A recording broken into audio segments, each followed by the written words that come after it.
Welcome to the north. Mist-covered forests, frozen lakes, long-buried secrets. The world is changing.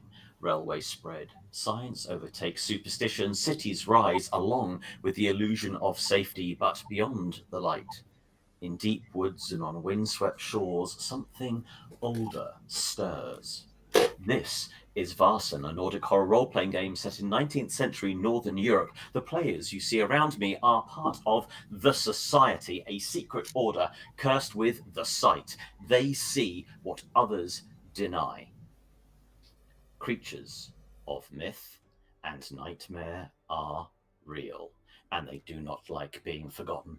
But sometimes the greatest horror is the one we carry. Welcome to Vaesen.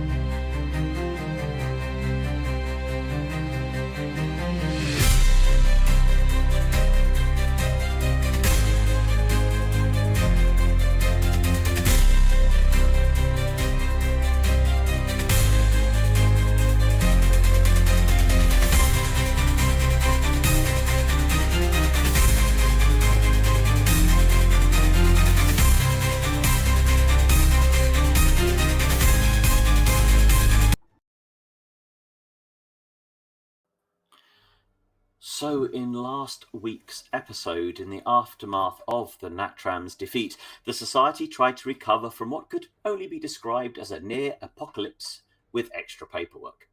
Anna spent her time by the river, clutching the raven statue left behind by her brother's sacrifice. Julian, meanwhile, attempted a quiet reconciliation with Taika, though he sensibly avoided explaining too much of what anyone had just witnessed. Henrik, reeling from the loss of both mentor and faith, stormed off to the nearest pub. Julian followed, only for others to tag along, turning what might have been a quiet heart-to-heart into something closer to a very awkward field trip. Henrik drank in silence, brooding over his shaken purpose, while Julian hovered nearby like an overqualified guardian angel with a headache.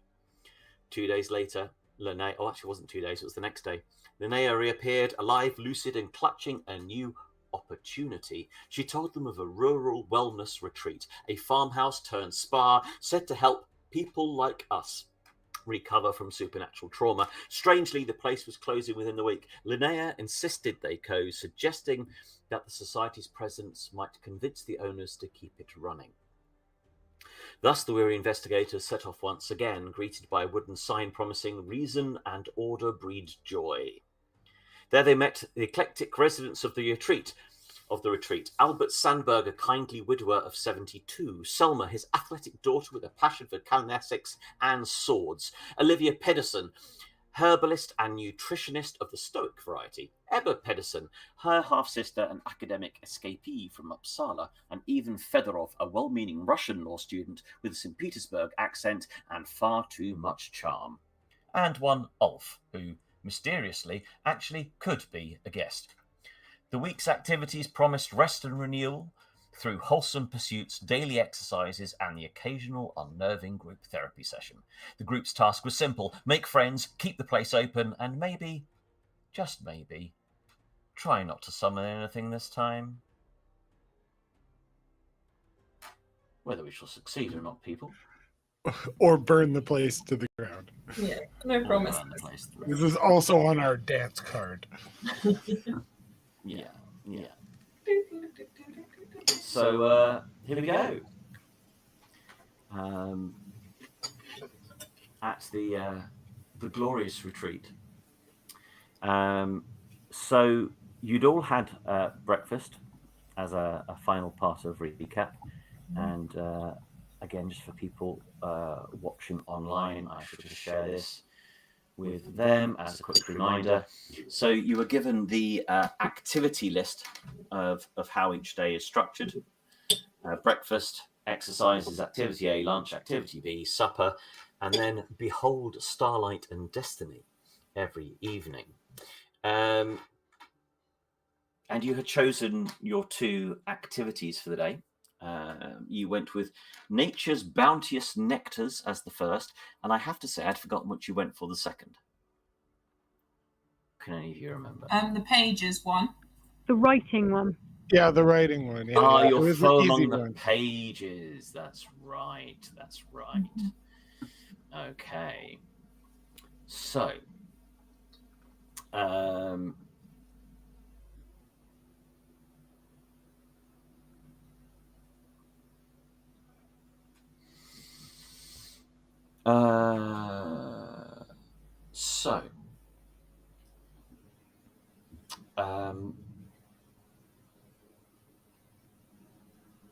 you does anybody have anything they want to say or ask or talk about before we? Are we in or are we just outside at this point? You're currently you're still finishing your breakfast at the point that we actually stopped. So you are currently inside. Can I observe things, the things that might not be immediately apparent, please? What on earth does that mean? This is why people don't ask you if they can do rolls. You know exactly what it means. Let me do an observation roll. Yeah, you can do an observation roll, but Let's be bringing the stats tonight. There was a single penny sitting on the floor that nobody else noticed. That kind of thing, mate. I don't know. Okay. That penny could later unravel the whole mystery. We don't know. Well, that's true, even though you have no idea what the mystery necessarily is at this point. So it's kind of, is there anything out of place in this place that I've never been to before, is the question. Well, What are the vibes? Do anyone look like they're friends or enemies? Or what's going on? There is nothing that you notice, Julian, out of the there's no ordinary. off vibe. Okay, gotcha. No, nothing out of the ordinary. Well, I guess we're going to do some exercise. Indeed. So, once you've finished and the table has been cleared and everything is settled, Ulf says, "Oh, we do exercises out by the pond," and he belches in your face and then walks outside. Whose face does he belch in? Just generally, he just belches over the table. No real decorum there. Anna checking whether she needs to punch someone or not. Yeah! If he belched in her face, she would have hit him. I know she would.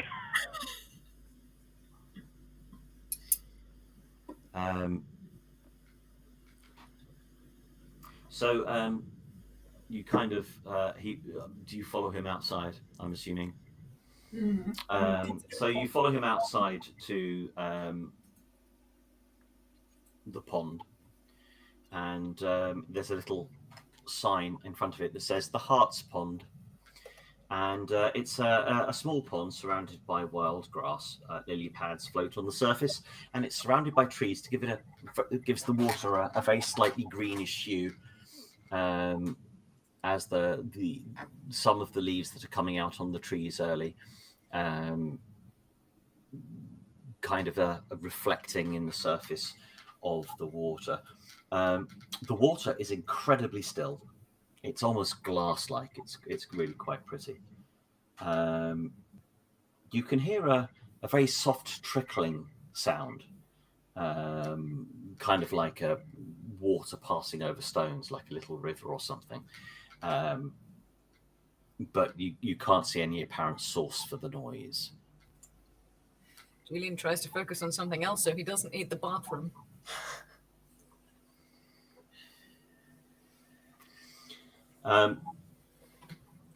So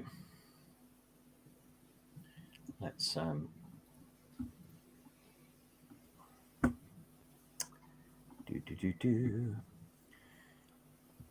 So when you get out there, everybody is present. So let me introduce you to everybody. Oh, Christ. So we have you see Albert. You all met Ulf last week.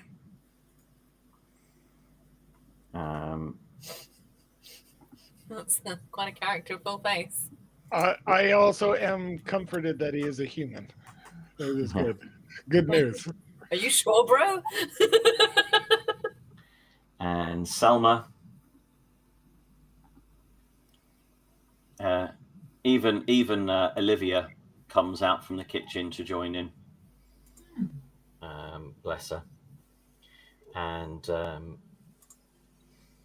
Ivan comes out to join you, but he kind of stays in the shade a little bit. He's obviously quite reluctant to be outside. He has very pale skin, as you can see, and he's just clearly trying to protect himself. And we have Ebba, and Mikhail. Who? Who's this? Mikhail. Yeah, he's not on our list. He's not. And is Ebba a Vaesen? Did you just give something away, mate? No, that's somebody else. That's a different show. Why is that even in there? The fiddler is back. Right. So, have you guys not met Mikhail? No. He's not on our list. Yeah. No, seriously, I did make a note of him. I don't think he's... Okay. It's quite an unfortunate looking family. Well, they're not all. Obviously, they're not all family. But they're all but very memorable. There is. So it was a family that started off. We had Albert and Selma that started it off, and then Olivia and Ebba work with them, and then Ivan obviously is Russian, so he comes over and works with them, and Mikhail has just been with them a while, as you'll find out if you talk to him. So yeah. So everybody comes out, and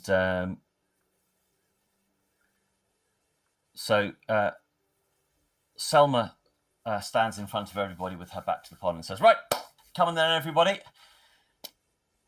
Obviously, the best way to start any day is to get the blood flowing and get the heart beating and let us know how happy we are to be alive. And exercise is good for the soul as well as the physical self, and it's good for the mind. So let's start off with 20 push-ups, please, everybody, and let's see some enthusiasm." Julian physically recoils. Anna drops and gives way. I would like you all to describe what your characters do. Anna, it seems very put off by the happy clappiness of the nature of this exercise, but the general let's do exercise she's on board with, and is just gonna she's gonna shrug off her coat and jump to it. Okay. Julian is going to be sort of quite slow in sort of taking his outer jacket off, and then sort of spends a moment or two looking for a tree branch to hang it on. Finally finds one, and then very gingerly sort of gets down and does 20 very precious and somewhat slow push-ups. Oh no, is the exercise over? I didn't realise. I've just been hanging the coat.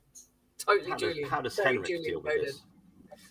Henrik will be a bit hesitant, I think, is what his feeling is overall. But yeah, might as well take one's mind off things. So Henrik will continue. Will do the thing. We'll do the exercise.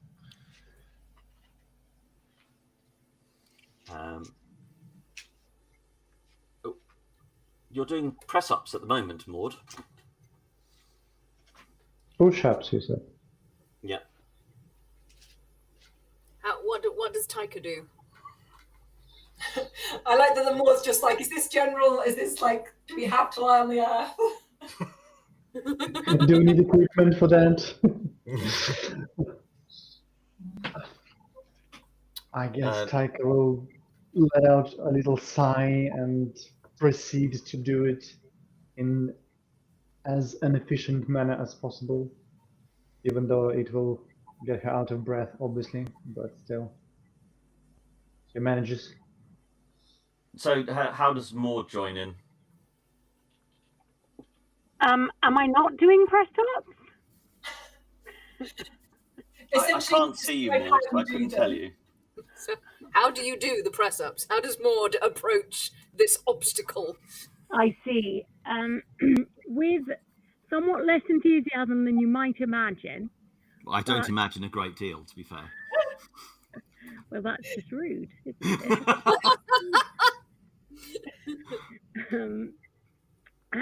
But very carefully. She makes sure that she does the proper all the way down and then whoosh all the way back up and stuff. Oh, I like Upper the body sound strength effects is that not go with it. Maud's sort of forte. Mm-hmm. But she's aware of that because she has other talents, and that's fine. So, can I have agility rolls from everybody, please? Oh god, are we going to be attacked by vines or something weird? No, we're doing exercise. Oh. We need to be agile. Okay, Julian falls on his face. Well, to be fair, it's not really agility, is it? Well, yeah, You don't need much. I haven't really gone through the rest of the exercises too much, so let's hang on. I need to. Oh, I'm just saying you need more strength for that than balance. This is just the thing as a rule. So let's just see what Sebastian gets. Sebastian gets 1. So Julian's the only one who's failed, and Henrik seems to be absolutely in his element doing this. Henrik's just one-handed going for it. It's like he's doing 50. So you move from press-ups to sit-ups. She has you doing some star jumps as well. And we see Anna powering through her sit-ups, hair tied back with precision. Sebastian is pretending to stretch whenever he thinks Selma is looking his way. Taika keeps up a good steady rhythm. Maud seems to keep collapsing into giggles halfway through, but Henrik is quietly determined. His lips seem to be moving in silent prayer the whole time, and Julian is breathing rather heavily, as if counting his heartbeats instead of the reps. So Selma is looking at you all really quite impressed. She's nodding and saying, really good. And she focuses on Henrik, and there is a look of real admiration in her face. And she kind of says, "I am, wow, Henrik, your form is really decent. I'm very, very impressed." And Julian, it's good to see you're trying to keep your doctor's poker face there, but I can see your arms are trembling a little bit. Please don't push yourself too hard. It's only the first day. Julian's eyes narrow quite a bit. Right, well, that will probably do for your warm-up for your first day. Obviously, you've only just had your breakfast, and it's good to have a little bit of a rest normally before indulging in too heavy an exercise. So this is just a really light warm-up for your first day here. If everybody would like to catch their breath, if you just go round the house to the flower garden, I understand that you have chosen, and she looks at a piece of paper, Nature's Bounteous Nectars as your first activity, which is really lovely. That's yes, that's quite a lovely one to. Julian is breathing heavily. So, does that mean we'll be foraging then? Oh, I don't want to spoil anything for you. Olivia will be helping to lead that activity, and she will talk you through everything once you're round in the garden. Do we believe her when she says all of that? Is she genuine and stuff? Is she genuine and stuff? Do we believe her? Yeah. Does she believe what she says? Okay. Yes. I mean, if you want to really analyze it, you can give me an observation roll. Taika did. 2 successes, excuse you. Oh, sorry. Yes, I didn't see that. Sorry, but yes, you do believe it. You've got to keep up, or you'll get my wife's sass. Yeah, so it would seem. Yes, she's genuinely pleased with everybody, and I guess it's Henrik's new military haircut that's leading the way. Put him in the right frame of mind. I asked for a bit longer. I asked for the Gordon Ramsay. I didn't get it. But that's not even close. I mean, I know. Yeah. Welcome to the club. What I asked because I think I noticed a tinge of sarcasm when she was talking about the first activity. That's it. Was she sarcastic or okay? No, not at all.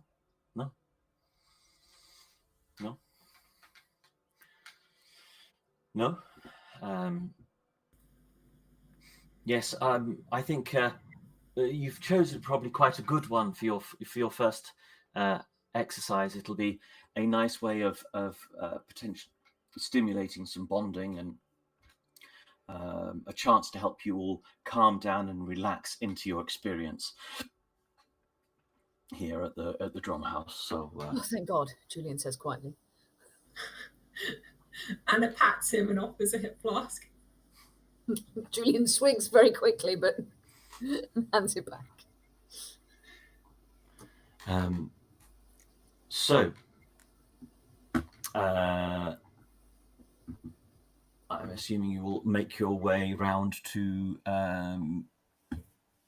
the front of the building and the flower garden. So, the flower garden is pretty vast, full with a whole range and riot of flowers and colours. It is wildly overgrown, but as you get into the garden, you see that there is some sort of quiet order that really underlines the different arrangements, and that there are little paths that wind through the garden. So while at a distance it looks like one huge mass, there's actually it's kind of split up into sections, which is quite easily navigable. And some of the plants and the flowers are really quite tall, but there is a riot of colour so early in the season. And when you get there, Olivia is there, and Ebba and Albert, Selma and Mikhail. Ulf isn't there with you on this occasion. Ulf again. Ulf is the other visitor. The burpy creature. The burpy creature. So Olivia stands there in her motherly way, beaming at you all. And she says, well, so welcome to nature's bounteous nectars. So this exercise is designed to attune you to the natural world and to awaken your senses to beauty.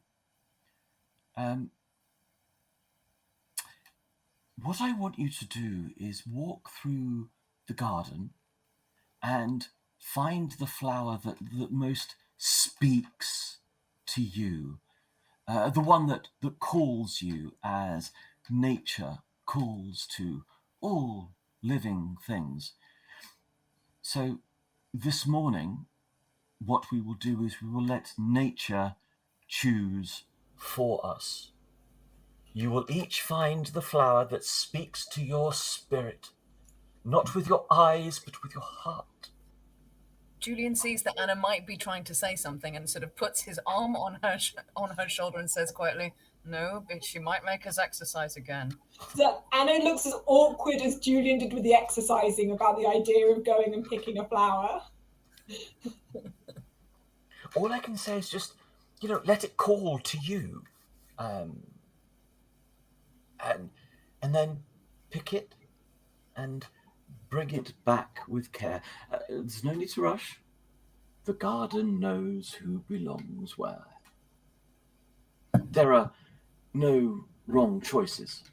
Okay, this isn't about your knowledge of flowers, but intuition and emotional connection.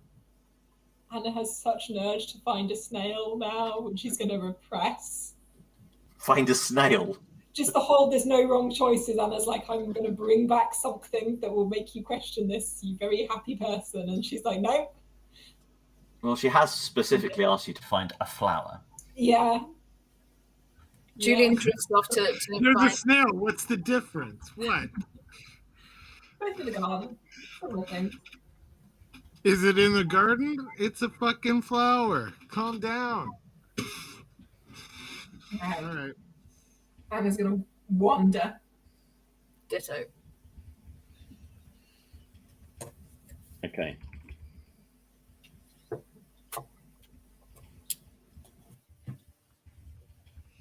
So,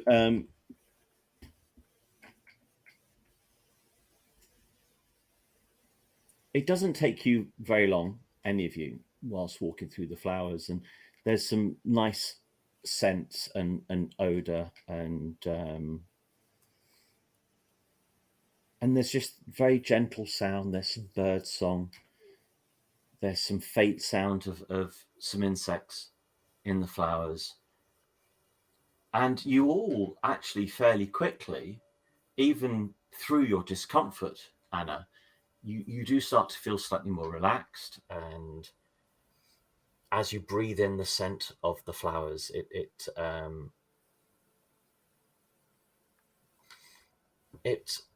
is kind of soothing. If anybody wants to try and identify the flowers, or some of the flowers, feel free to give me a learning roll. Or if people aren't bothered about learning about the flowers, then don't. If you just want to enjoy the experience. We all want to know the flowers. But Give us the flowers.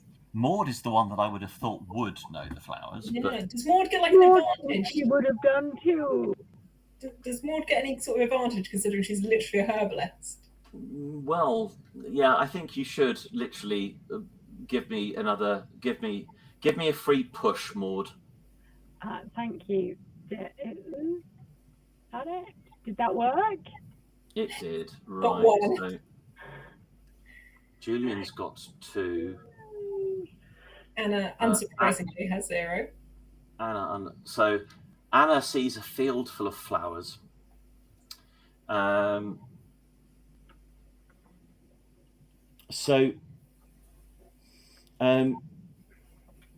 are a number of flowers that are recognizable to most of you, depending on where you're from. So let me just open this up.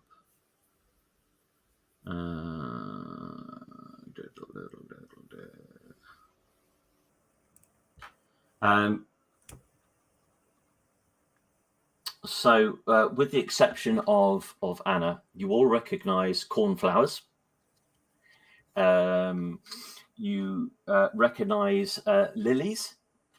Not necessarily certain what type of lily they are, but you recognise that some of them are lilies.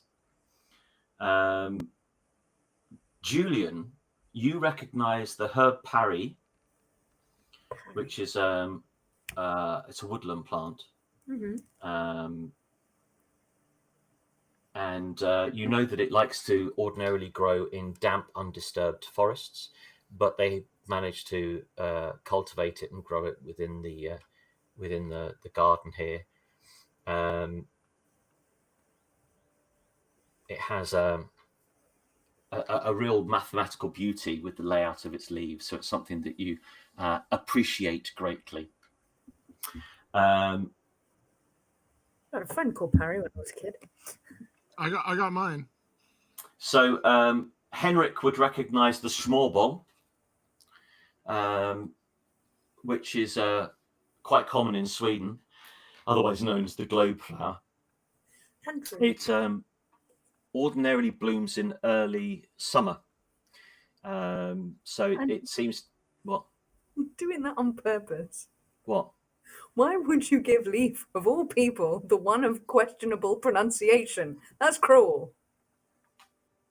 Because it's very common in Sweden, which is why he would know it, because he is Swedish.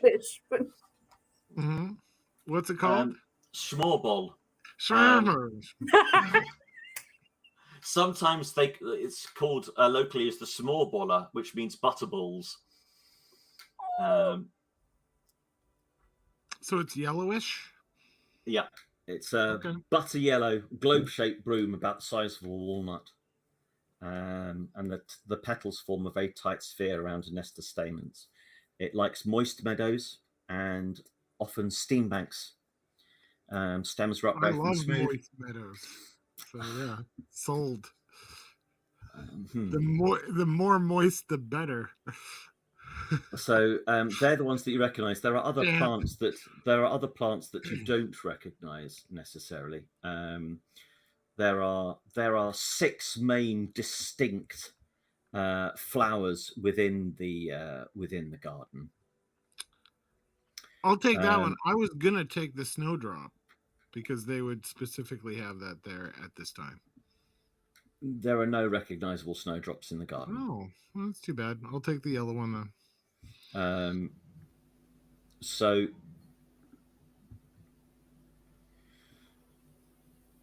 I would like everybody to give me an So, what I want you all to decide for me cripes, is whether you are choosing to approach this analytically. So are you going to analytically look at the plants, as in, symmetrical, what looks most interesting, blah, blah, blah. Or whether you are going to be reflective and trying to use your intuition to relate it to something more symbolism related. Or if you're just going to breathe into it and relax and allow your open intuition to choose your plant. If you're going to be analytical, roll me observation. If you're going to be reflective, inspiration. If you're going to breathe into it, give me an empathy roll. What do I roll for? Anna's just going to wander aimlessly until it looks like most people have picked their flowers and then just pick whatever one's closest to her at that point. Empathy.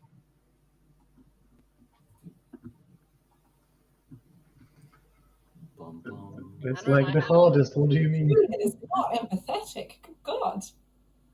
Why has Julian only rolled 2 empathy? I don't know, mate. Because that's what my empathy is. Literally just 2.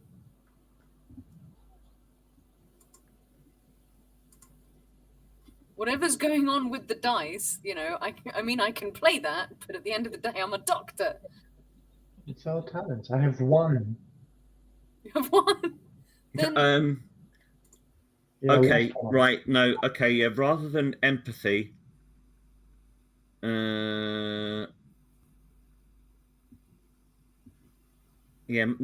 your empathy roll an inspiration roll. So it's either inspiration or observation. Just about inspired then. Okay. Taika failed. Anna failed. Henrik succeeded. Okay. I also want to know what Sebastian's got, even though he's not with us at the present. Okay, let me just play as Sebastian. He will... I think Sebastian would be an observation roller, don't you? Definitely. Sebastian has 4 successes. For finding a flower. For what? That sounds very Sebastian, to be fair. Yeah. Important part of tough life, picking flowers. Yep. Okay. So,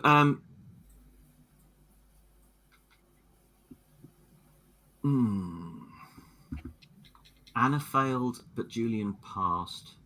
Who else failed? Taika. Okay.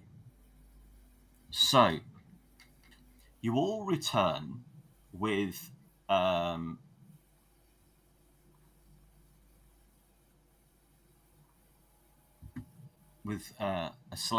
flower each.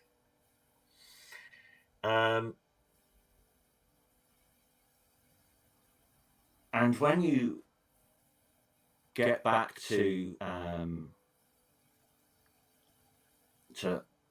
okay, let's do something else whilst you're walking around.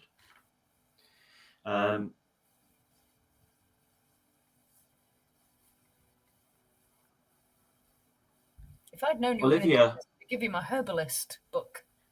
Olivia goes up to Julian and she says, so I imagine as a doctor that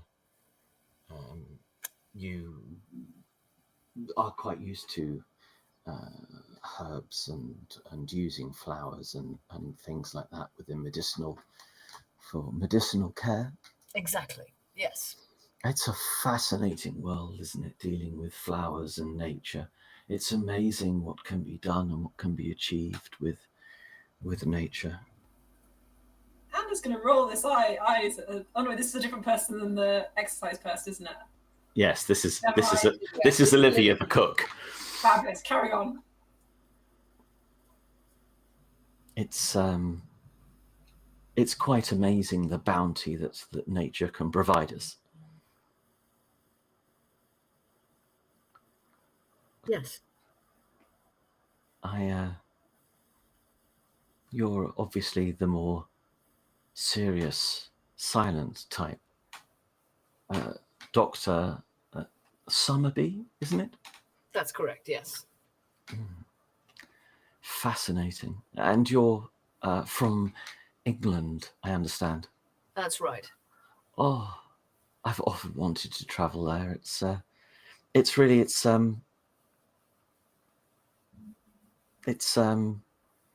fascinating country. It is. Do you have like different herbs and things with it in England than you find over here? Is it much different? Somewhat different. You can see some similarities, but there's also a lot of differences. There are certain things that we don't get over there.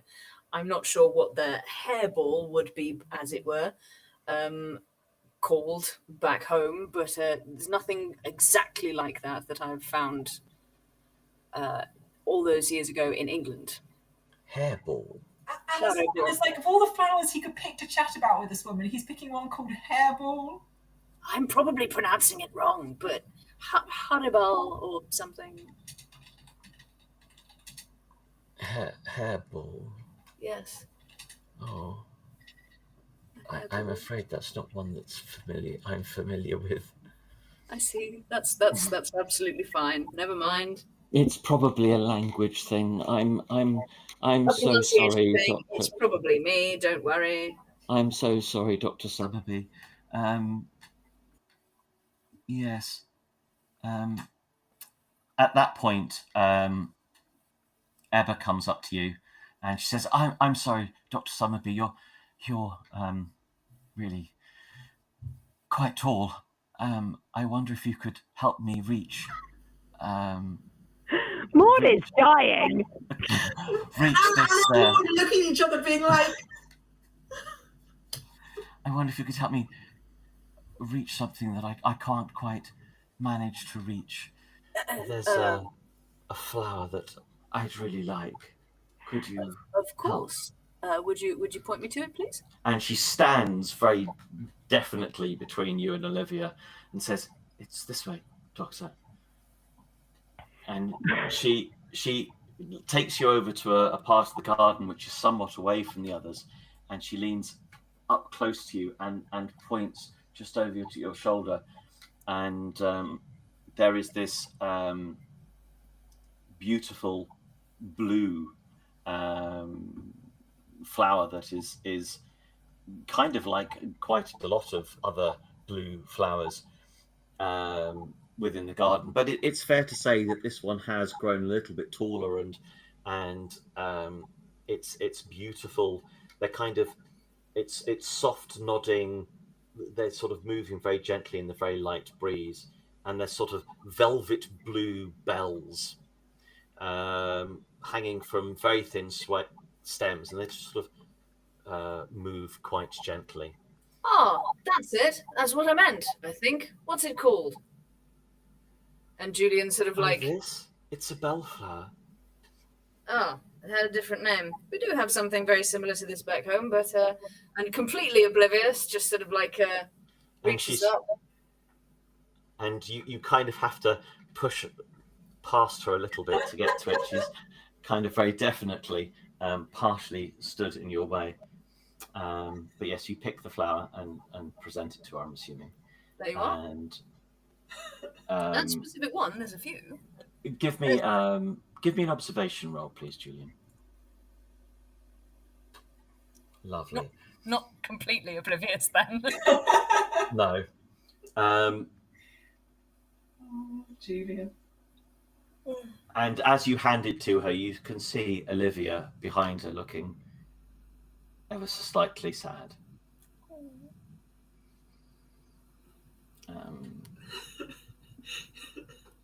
Anna's going to pat Olivia on the arm. Olivia sort of startles and looks at you. I'm sorry, dear. Sorry? You were trying to get my attention? No, I was just, she sort of waves in Julian's direction with Selma. This sort of happens wherever he goes, don't be too sad. Well, A bit young for you. Give me a minute. Maud is going to elbow Anna very vigorously. We're supposed to be ingratiating ourselves with these people. I was just about to say, give me a manipulation roll, but now don't. No. No. I mean, nothing's wrong with that. Stop talking! What's wrong with you? Ow, Maud. Could you tell me about I've forgotten. You're really not missing out much. He's my uncle, I should know. She's probably about 35, 36. Oh, I thought she was 53. I've got Olivia. Oh, sorry, yes. No, sorry, yes, Olivia. Yes, she is. Sorry. Yeah. Yes. See? Lusting after about 20 years, her Olivia is the older one. Yeah, Olivia is the older one, yes. Yeah. Sorry, yes. Yeah. Yeah, Anna's going to be like, you're not missing out. I'm very glad Julian can't hear that. His ego would be bruised for weeks. It's a really pretty garden you've got here, Olivia. Thank you. Yes, why don't you go and look at more of it? Okay, Maud. Anna's going to wander towards Julian and Selma and see what they're getting up to. No!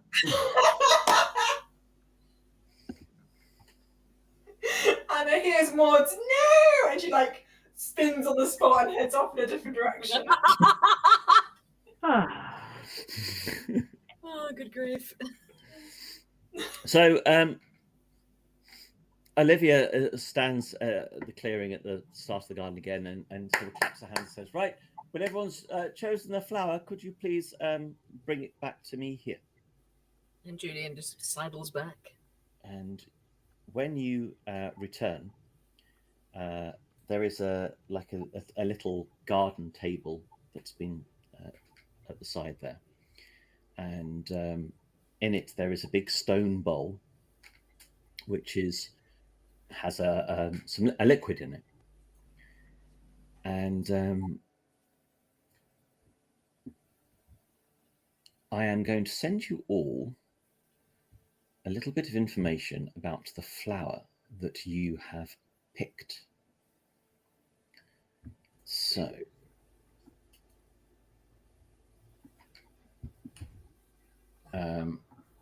Anna's going to, while you send the flower things to us, Anna's just going to slightly nudge Julian and sort of raise an eyebrow at him. And then, eyes towards Selma and then back again. What? She's just being friendly. And then just puts her head in her hands. What? She was being more than friendly, Julian. Well, it happens when you're a doctor. Some people get, For next time, if a woman Yes. asks you to pick a flower for her, maybe liken her to the flower. Maybe put it behind her ear. Maybe do something else with the flower. What are you suggesting? I'm just saying, we're on holiday. Why not? And Julian looks very definitely off, but there is a very much a beet colour coming into his face. Aww. I am sending you all. Anna's reading her flower thing. Just so that you have a description of the flower that you have chosen. It's more for the physical description than anything else. Very lovely.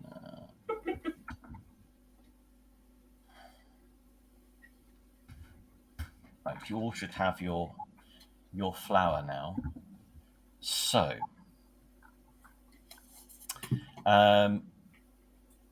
what I'd like you all to do, please, is I'd like you to step forward one at a time and describe what drew you to this flower and tell me what it tells you about yourself, and then place the flower in the bowl. Who would like to go first? Anne looks quite wide-eyed and slightly steps back, hoping that she can make up something before it's her turn. Anybody? No? Well, I'm not sure if mine will actually fit in the bowl. What did you pick up, Julian? This is a malign or a verbascum thapsus. And as you can see, it is somewhat long. You don't need to give me the name of it because you wouldn't necessarily know what it is. If it's one of the ones that I've pre-mentioned that you know, then you can give me the name.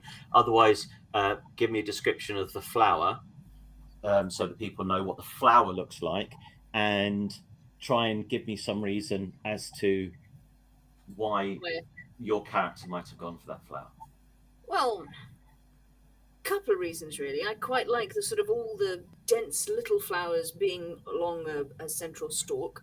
I thought it looked quite, to use a strange vernacular for flowers, I suppose, somewhat cute in a way. It's quite charming, really. But more than that, when I first saw it, I was confused because it's been a while since I've seen one of these, and I thought it was some corn, and I quite like corn, so that was another reason. Wow. Is Selma still looking at Julian like, this is the man for me, or is she not? She's pretty sure when he doesn't, open his mouth. So, the flower you've chosen is a mullein. Otherwise, has a nickname called the beggar's blanket. So you choose a flower that stands tall and holds its ground. Perhaps it reminds you how it feels to stand for others, or how good it can feel to simply stand still. It is associated with being calm and deliberate, observant of others first. It tends to be something that's drawn to stability and form. Symbolically, this flower is connected with protection and steadfastness. I don't need you to tell me if any of this resonates with you personally, but it may be something to think about as you go about your day. Sometimes nature calls to us in the most unexpected of ways. Thank you very much, Dr. Summerby. We'll just... Thank she you. sort of breaks it down so it's just the top part of the flower and puts that in the bowl. Who's next? I see two of you have the same flower. That's interesting. Mr. Gustafsson and Miss Kuhn. Oh, and Anna holds up a little bluebell. Yeah. You go first, Henrik. Why did you pick yours? It just looked like it was kind of sad, alone, sort of drooping there. And I guess I like the color. Interesting. I thought it was quite a happy flower. Kind of sort of wiggles the bell a little bit. Yeah. How interesting. So, the bellflower, this is called, it is very common in Scotland, where I believe it has another name, but I am not familiar with what that name is. It's very commonly found in meadows and often rocky areas. It's connected with thoughtfulness and faith, remembrance, drawn to smaller and humble beauties. She turns to Henrik and says, "These little bells hide in the grass, but they still ring. Perhaps there's a quiet strength in gentleness, something that asks to be heard softly. A quiet persistence can be very, very valuable. It's about reflection and not confession." And she looks at Anna and smiles and says, "Yes, it is interesting that you've both chosen the same thing, and yet for really quite different reasons. It's you picked something small but clear, maybe like something like a voice in miniature. Perhaps it spoke to you not because it's loud, but because it knows when to be still." And it stops wiggling the flower and tries to be still. Do you know something that's quite amusing about the bellflower is in Scotland is my understanding, and in many parts of Europe, to a lesser extent here in Sweden, but it still is held as this belief in some, is it is thought that the bellflower has a connection with fairies, and that it is thought that the bellflower can symbol the summoning of the fairies. I thought within the line of work that you all do, that you might find that particularly interesting, that two of you have chosen this particular flower. Please place them in the water there. And then drops it in while eyeballing Julian, being like,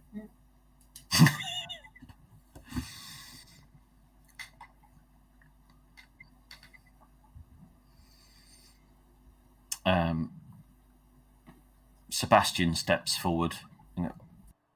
Well, I know that this is a cornflower, and I chose it because it reminds me of home. There's quite a lot of these from where I come from, and I think it's quite pretty. And she says, "Yeah, indeed. It's I believe it has the nickname of the Bachelor's Button. You picked the brightest blue in the whole garden. It takes a hopeful eye. What did you notice? Its colour or the way it stands out?" It's a symbolism of being self-possessed, but at the same time, it seeks approval and belonging. It tends to invite a reflection on sincerity rather than performance. Yes. So that leaves us with the last two of you. Which two of you ladies would like to go first? I don't mind. Mm-hmm. So Maud steps up with her yellow flower that she's found. The globe flower. I chose this one because it's so bright and hopeful. And it reminds me a little of the buttercups in the meadow at home from when I was young. And I also like the fact that all the petals are sort of working together to protect something in the centre. That's a beautiful observation. It is quite a cheerful colour, is it not? You know, it even looks bright when it's in shade. Do you think that says something about how joy can survive even in quiet and dark places? It's a symbolism of sensitivity and imagination. Often people who are drawn towards the small one are protective of others' feelings. It's, lightness and creativity are often strengths, not something to distract you. That's lovely. Thank you. Miss Kilpella?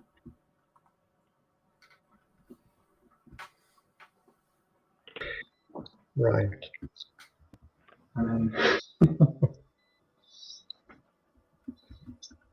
Taika holds a curious woodland plant with 4 broad, perfectly symmetrical leaves, forming a cross beneath a single greenish-yellow flower.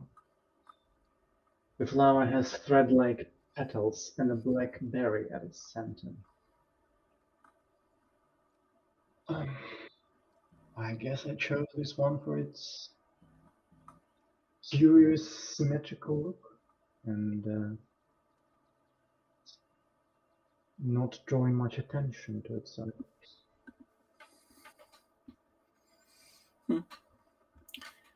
It is interesting the reason we are drawn to different things. So this is the herb Paris, and it's a precise little plant. Every part of it is in perfect symmetry, and some people find it soothing, others find it restricting. Balance is often something that it can be seen as an adaptability. It's not about perfection. People who are drawn to herb Paris are often quite analytical.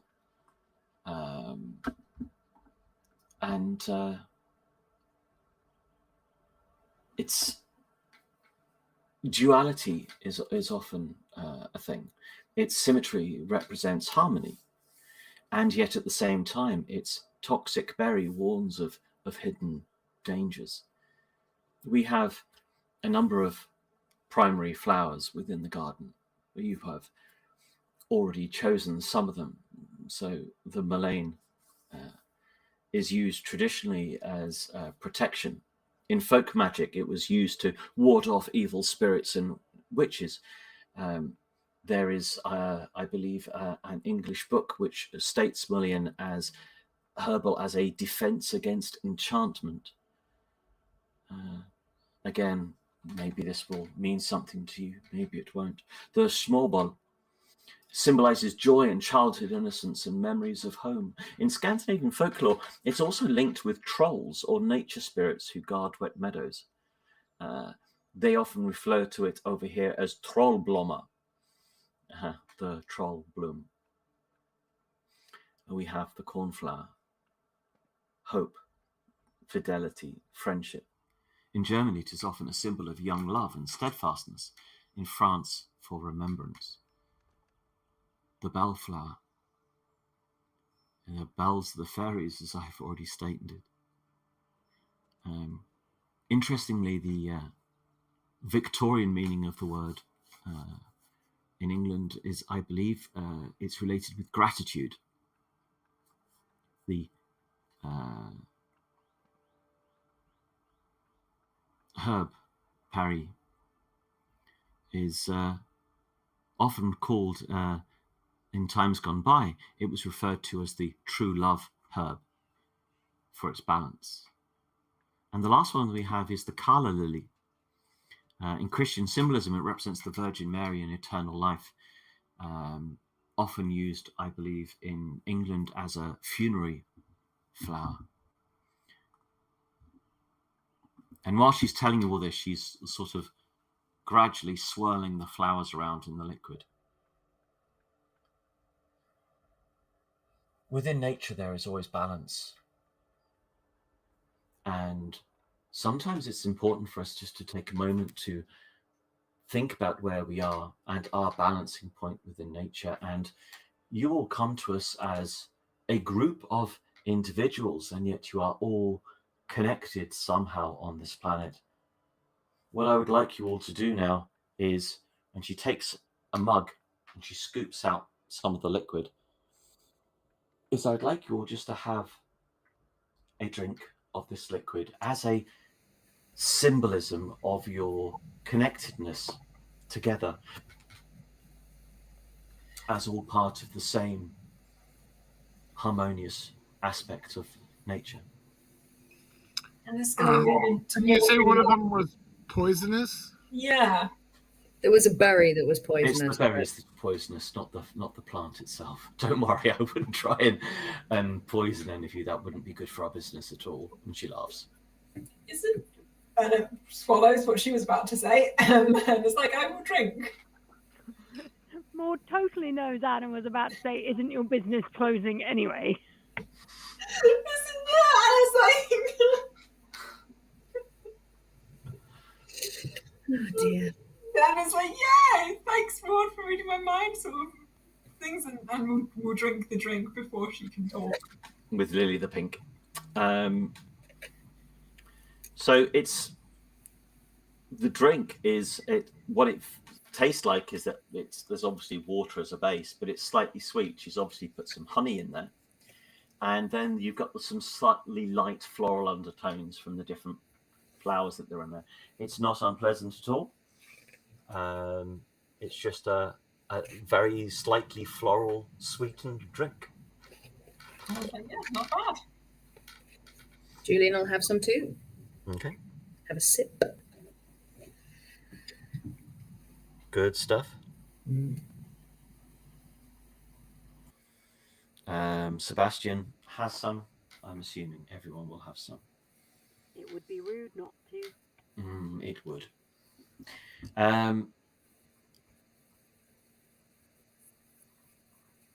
Well, thank you all for taking part in this little activity this morning.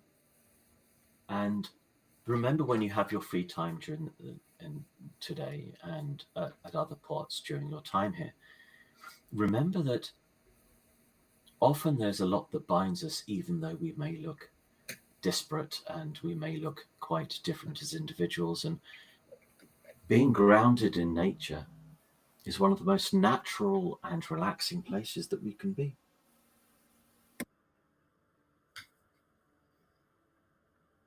I hope you enjoy the rest of your day, and thank you very much for your time this morning.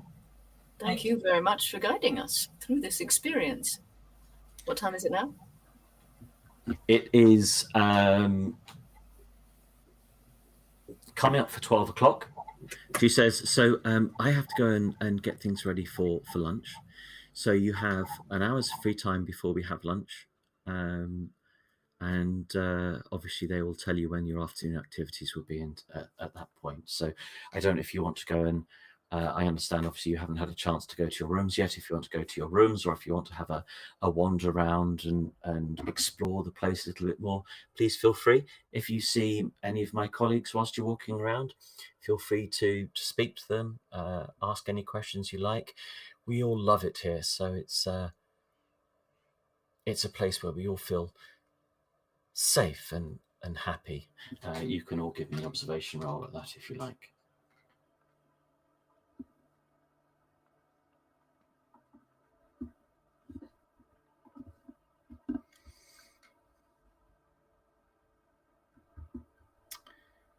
Do, do, do, do, do, do, do.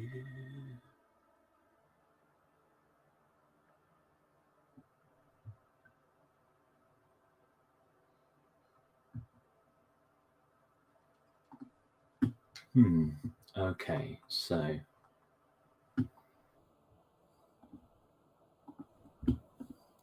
Anna is going to get a little something.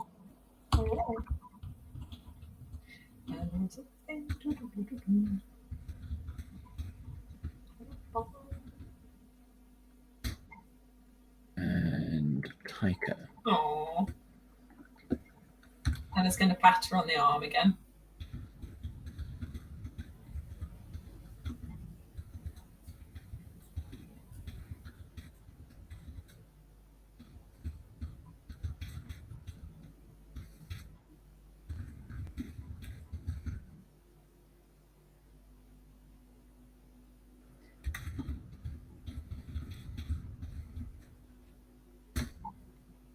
Okay. And she gives a smile to everybody, and she heads back into the main house. Well, we've got an hour to kill. I'm going to have a wander around the grounds. Anyone want to come with? I'm going to wander around inside, I think, getting to grips with the place. See our wounds. Henrik will also walk around outside. So going you've kind of seen most of the outside from having your exercise at the pond and then coming around. There are fields and stuff further afield. Anna would like to wander with Henrik and see if she can find him a cow.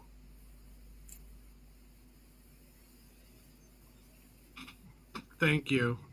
Anyway, I was headed This to isn't the, that to the kind west of coast. role-playing game.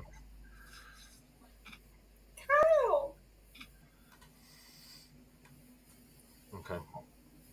Yes. Anyway, but yes, I was going down to the west to look at the ocean. That would be quite a walk. Okay, the east. Sorry. Well, no, either way, you're fairly central on the island, so you'd be really walking out of the grounds. You're not on the coast. Oh, okay. I don't know then. I just wander around. I wonder if I can give you some sort of suggestion. Hang on.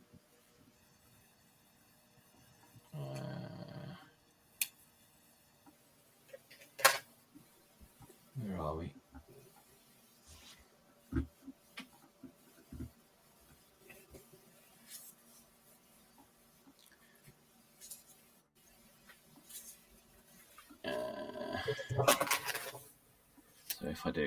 So can I put a mark there? No. Yeah, I mean, you're about...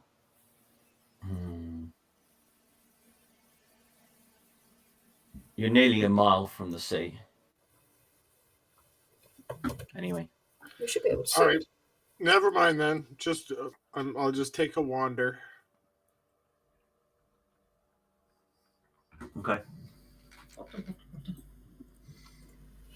Can I have I'm going to sort of like unpack a thing or two in my room, and then I'm going to walk around the whole thing sort of innocently. The house. Getting to grips with things, yes. Okay. So there is so when you go into the building, there is the lounge, there is a kitchen dining area, and there is an art room which is accessible on the ground floor, and then upstairs are basically the bedrooms. Oh, and there is also on the ground floor a library, a room that's labelled library. It says it on the door. So all the doors are labelled. You've got art room, lounge, library. Bedrooms are all upstairs. Can I slip into the librarium? Just have a peruse over some of the books and things. Are you all wandering independently, or is anybody going together? Good question. Taika wanted to see her room. You want have to go to your separate bed? rooms? You want to go up to your bedroom? That's fine. Mm. Okay. Where's Anna going, and how many people is she likely to offend while she's there? She's trailing Henrik. Anna is with Henrik, and they've gone to the fields, and they're going to see if they can find a nice cow for him to look at. That sounds nice. In which case, Maud is going to go and find her room. Anna is being very well behaved. Although she is strongly resisting commenting to Henrik about this strange happy clappy thing they seem to have wandered into, but is sensing he might not be in the mood for that, so he's just going to stay quiet. Okay, so Maud and Taika are going to their bedrooms. Henrik and Anna are going for a wander. So Julian has gone to the library. So when you open the door and you go in, it's kind of rather underwhelming, really. It's a little chamber with nice long windows that let in the light from outside. And it's kind of almost like it's trying to draw you outside rather than keep you within the room.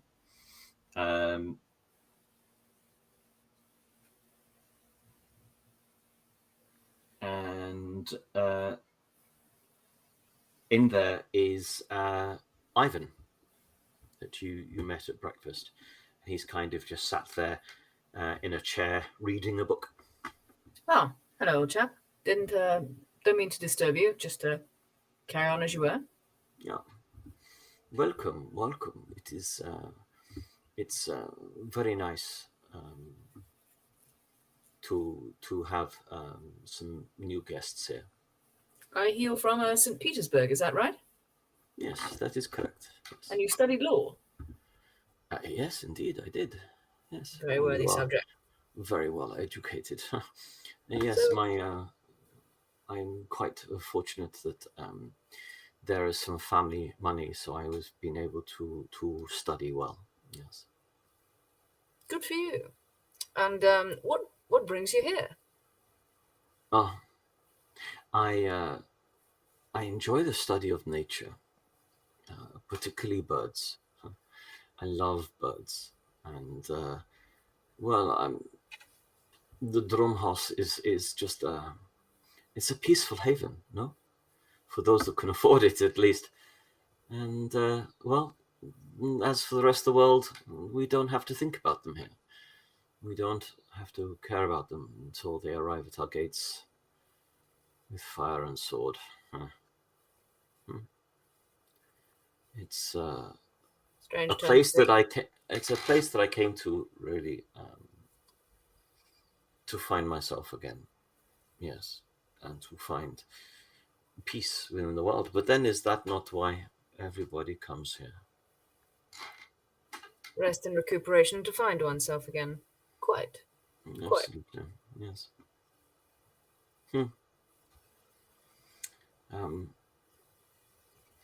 So, how are you finding at the moment here? It's a little esoteric for my general palate, as it were. But no, there's a wonderful atmosphere here, don't you think? Almost as if the place was nurturing us simply by being. Do you know what I mean? It is wonderful, is it not? I think that is totally down to how Albert and his wife, the work that they put into this place. Yes. How did you hear about this place? I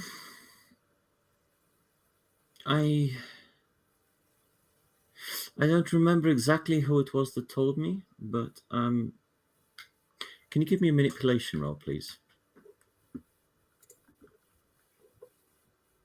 Okay. There were puts his hands together and he goes, no.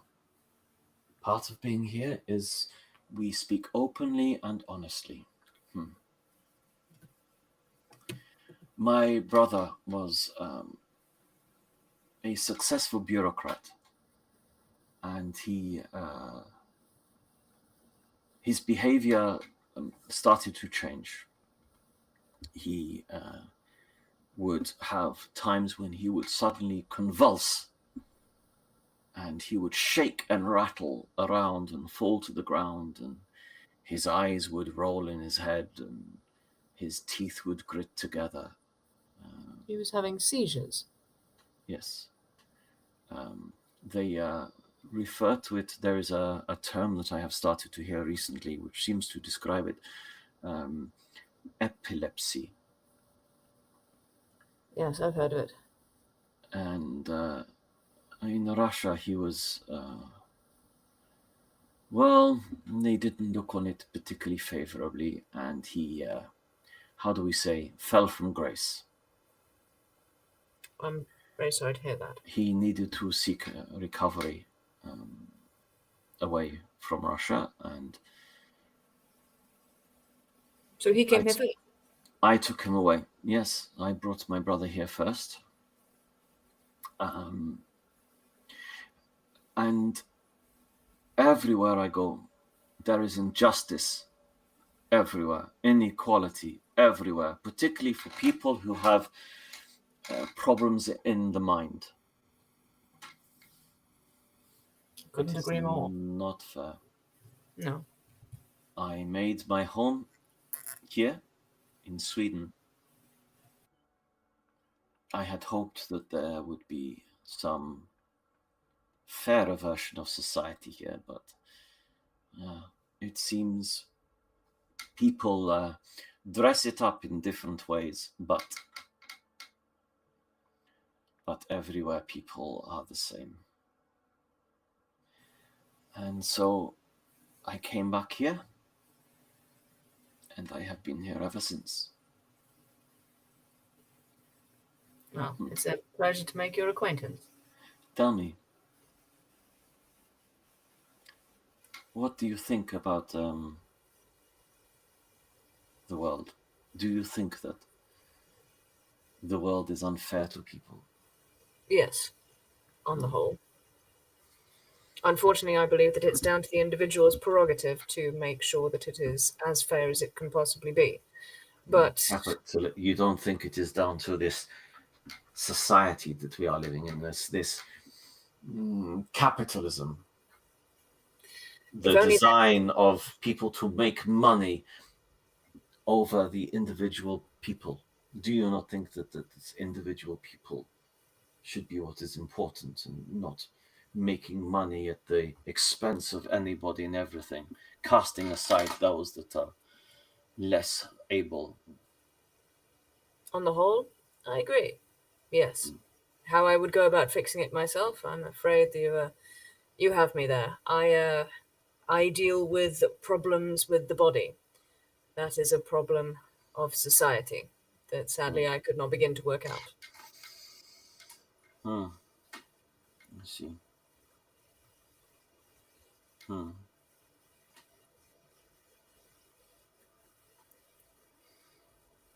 Anyway, and he lifts his book up and continues to read. And Julian sort of silently just carries on looking at what sadly few books they have available. Okay.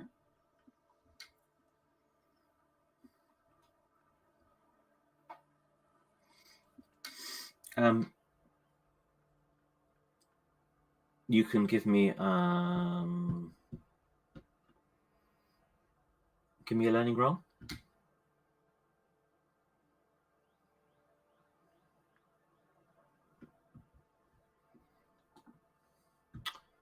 Wow. You see all of the books and know all of the books. I literally have read them in the break we have, all of them there. So while it is not the best library you've ever seen. This week, even there is quite a range of readings in there, mostly of an esoteric nature. But you see, there are some books that catch your eye that suggest they potentially are of a nature that would be familiar to the society, shall we say? Maybe books that have references to the unknown and the unseen and mythical creatures. Does anything particular grab my attention? Not at this point, no. Just that there is an interesting esoteric selection of literature. In that case, I make a note to self that I shall come back and have a good trawl through some of them at a That's later another time. point. Yes, indeed. So that will fill up your hour, just basically browsing there. So for Maud and Taika, who go upstairs, there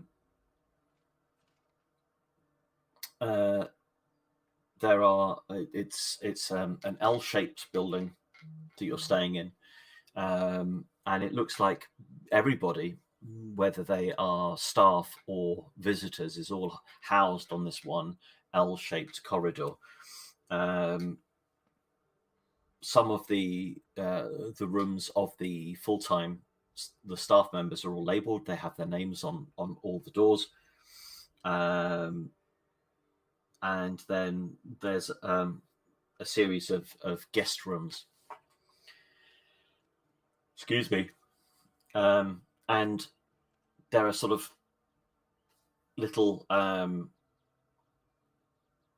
plaques on each door where someone has used chalk to write the names of individuals on each of the doors. So one of them has Ulf written on it, and then there are doors with your names on them as well. The rooms themselves are relatively basic. They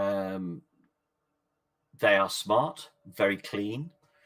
You have a wardrobe, a desk, and a comfortable bed, and a wash bowl in your room, and bedpans, which is nice. So it means that you can relieve yourselves in your own room without having to go to the outhouse at night, which is a nice touch.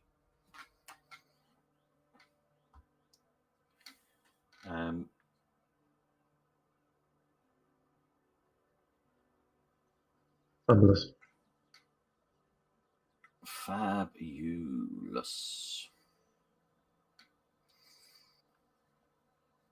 Anything else? Time for a nap. Are you going to have a little nap before lunch? That sounds like an excellent idea.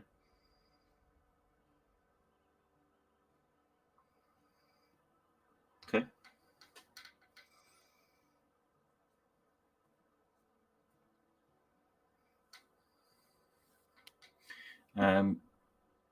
The two of you outside. Is there anything in particular you want to do? No, do we find a cow or not?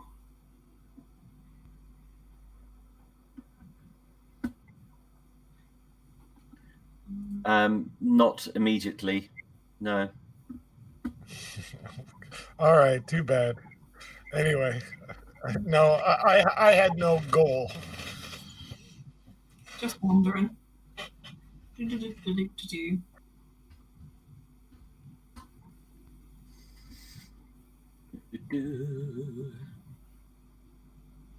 Right, then we're going to wander back for lunch. Okay.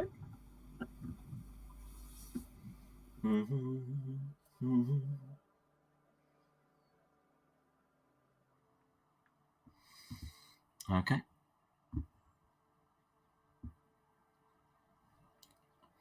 So you'll eventually meet in the kitchen for lunch. It's a nice soup with some still warm bread that Olivia had obviously started to bake slowly before you went into your garden exercise. So it's a very hearty vegetable soup. And everybody is there in the kitchen. Albert comes up to you all and says, so do you mind if I join you for lunch today? Not in the slightest. Please come and join us. Would that be okay? Oh, thank you. Thank you. It's been a while since we had some people from the society here. It's very nice to see people who have your gifts here. Well, I think all of us were surprised. We'd never heard of this place before, and successively we were intrigued and saddened to hear that this place might not be kept open that much longer. Is that right? Alas, yes. Yes, that is quite true. I am not the man I used to be. Well, none of us are. Since the loss of my wife, I find it harder and harder, and well,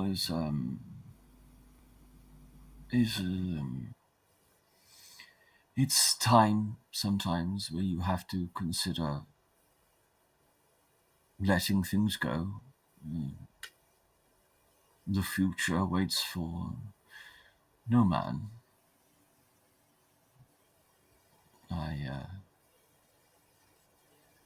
I think I still have some good life left in me, however, but it is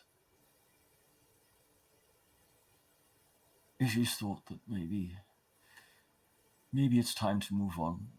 There are younger people out there with ideas that want to do more things with this place. It will still be a place for good works, but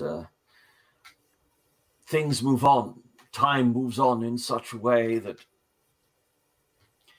sometimes I think it's almost beyond me. But why not hand it on to your daughter and get some more help in for her, for example, if it's needed? Why cease it altogether?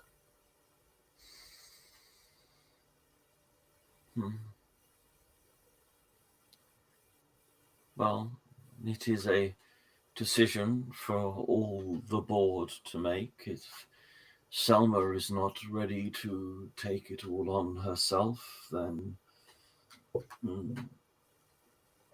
maybe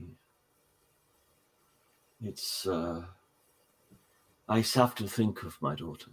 You see, when I am no longer here, do I give her a yoke of this place, or if I sell the business now, then she has the money and the freedom to pursue her life. Is she not happy with it, her life here and what she does? She seemed to take to it all with quite a lot of gusto.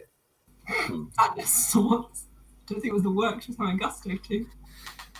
Julian sort of looks over confusedly and then ignores her. She values greatly what we do here, but is it right? If she is happy to sell, if the board are happy to sell, then that is indeed the board's decision.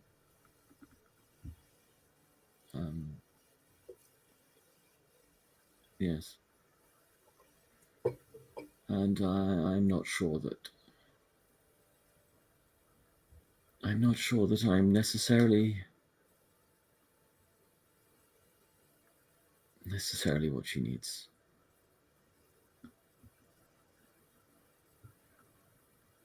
Yes. I understand.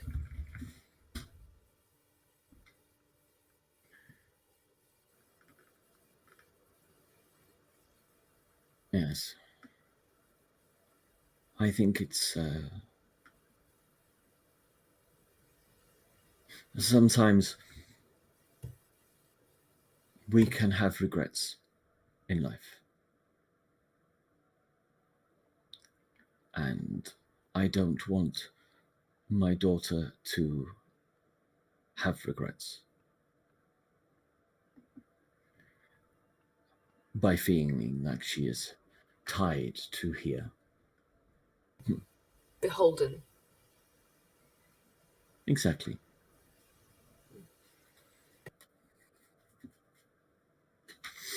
Yes. Behold. Do you mind me asking what happened to your wife? Freya. Huh.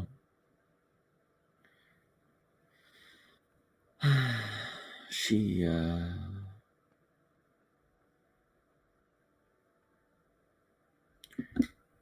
while she was my wife, we didn't necessarily have the easiest of relationships. And we argued a lot and we fought a lot, but there was love there. Yes. And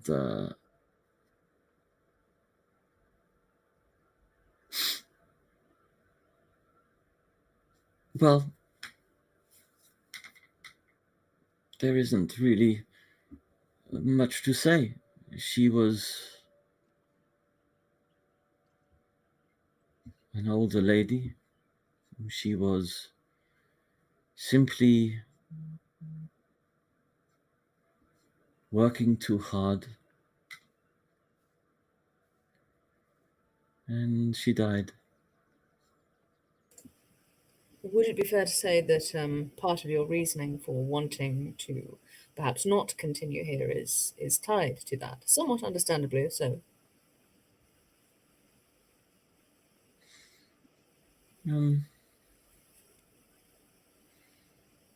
It probably does have an effect on it. It's I had many wonderful years here, and we had many years here too.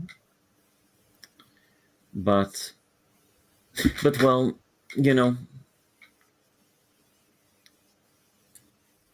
she died working. And if I do the same, who will be there to look after my daughter?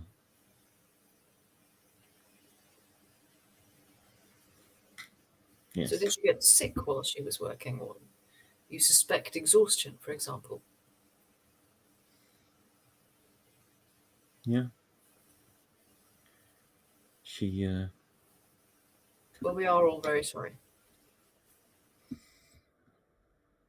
Thank you. I know that you are gifted. You have the sight, as do I. It is something that my wife really struggled with. She did not. No. What about Selma? I'm sorry, what about? What about Selma? Does she have it? No. And Well, the others? not that she's ever admitted to me, anyway.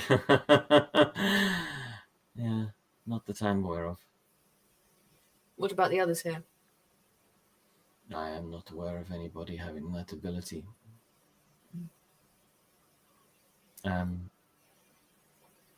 Is it strange to miss somebody after so many years?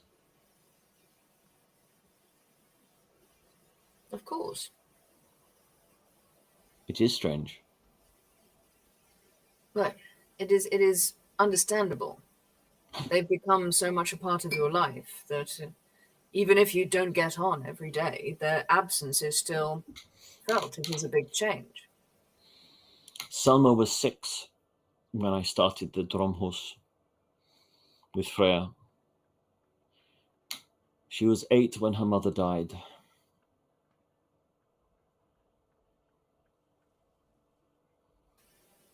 So Freya has been gone for quite some while. Forgive me, I didn't realize.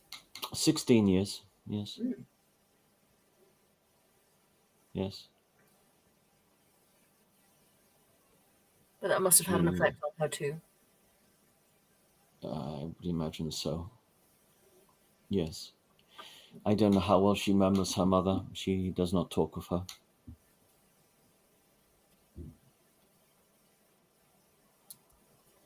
Where did you meet the Petersons?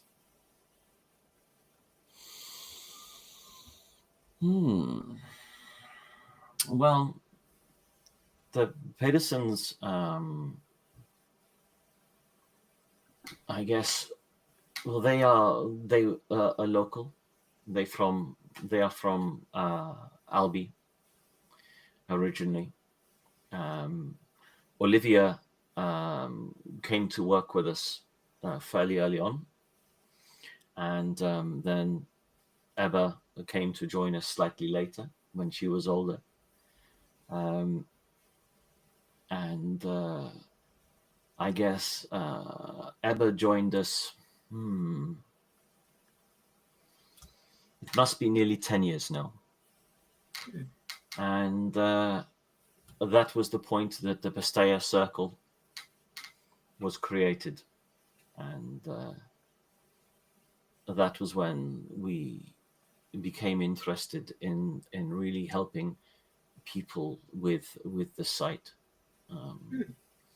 So everybody here is aware of your abilities, but I am the only person who has them as well. So what was the place doing beforehand? Was it more general, or? It's yes. I mean, we still try and help everybody. My original idea was to help people who are of laborers, so workers. I think I felt that they are often hard done by. They have to work hard day and night for very little reward, and sometimes life becomes very, very hard for them. And so by offering a place to businesses where we say, look, rather than losing your workers because they are too ill, we will help them. We will give them some time to mend themselves so that they can work for you for longer. And it became, that was really the basis of it, to protect the poor man, really. I think that is what drew Ivan to us eventually.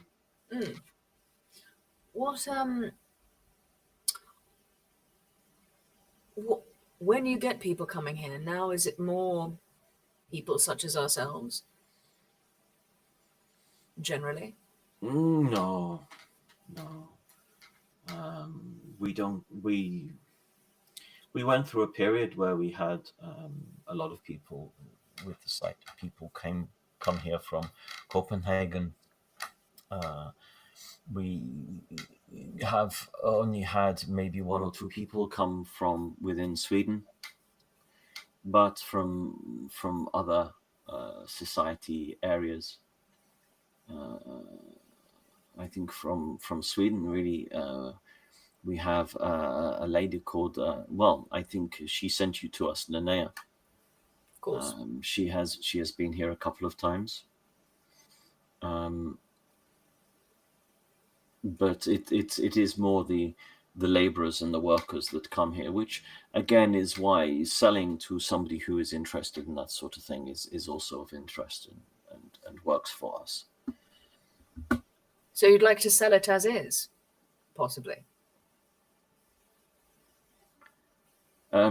Yes. So there is a lady who owns a shipping fleet called Christina, and she has an interest on buying the Dromhus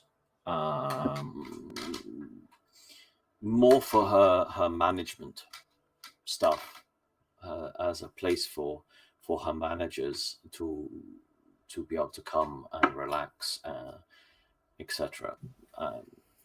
Christina. What was her last name? Olsen.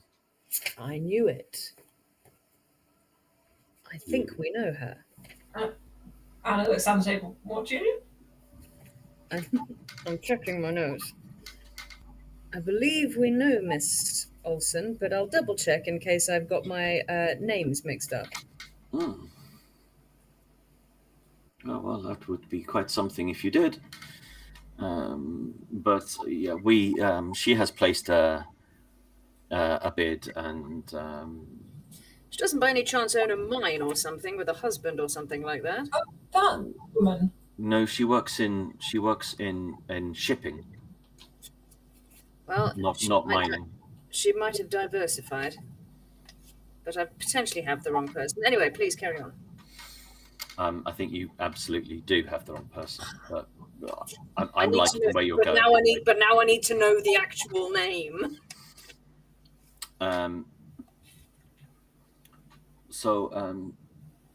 Yes, we like to help our special clients here. People like you who make the world better by solving issues with the site. But I don't know.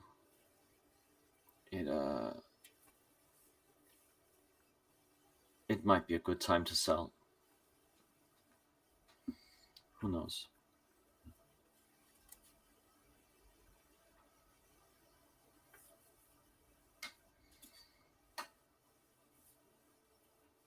Anyway, I'm sure I've taken up enough of your time, and we will find plenty of time to speak during your stay here.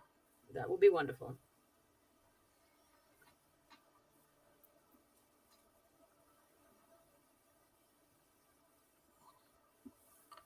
Okay.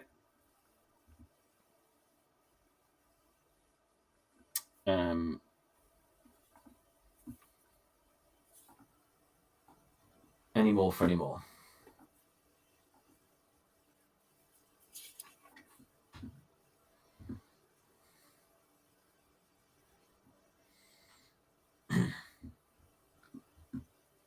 No? No. So, as Albert gets up, he says, just so that you know, your session this afternoon, your activity session will take place at 3 p.m.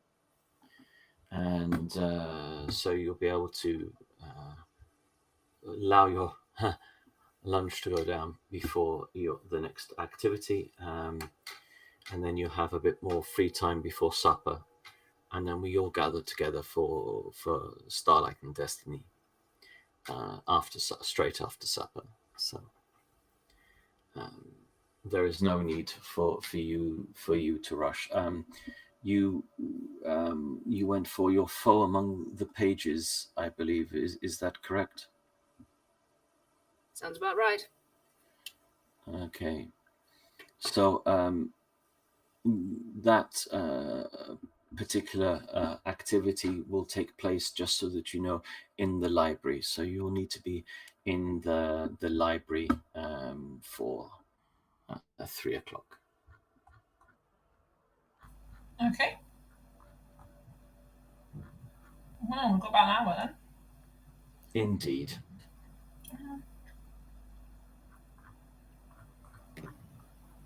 As soon as Okay. Julian... Sorry.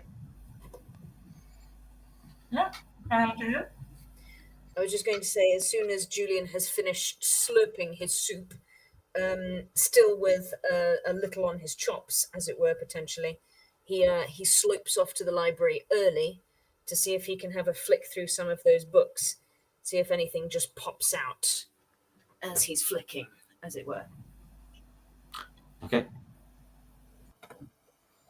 You're going to live in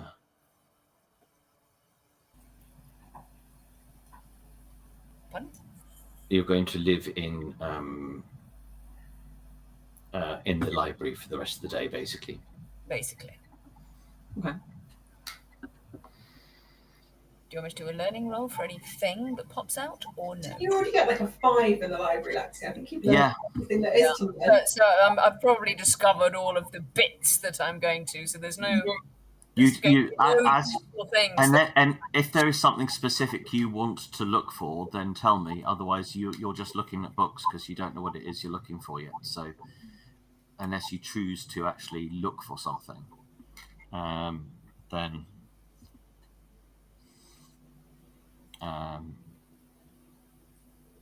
yes. I was just going to wander outside and have a nap. Have a nap. Yeah. Okay. An hour. So, what, you're going to go and have a lie down by the pool? By the pond, or are you going to go into the flower meadow, or what's your kind of? Just by the pond. By the pond. Okay. Henrik will mope around the flower garden and the pond, whatever. Can we take a real life comfort break though before 3 o'clock? We absolutely can take a real life comfort break. So it is 8:47 local time. So let's return at 5 to the hour. Does that work with everybody? Fabulous. Right then. Be right back.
Right.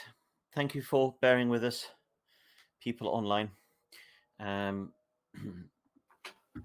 So you've all just as a quick recap, you've had your lunch and you are having your own little bits of activity, relaxing before your afternoon's spat in the library. So Julian has gone straight to the library. Anna has gone outside. Henrik has also gone outside.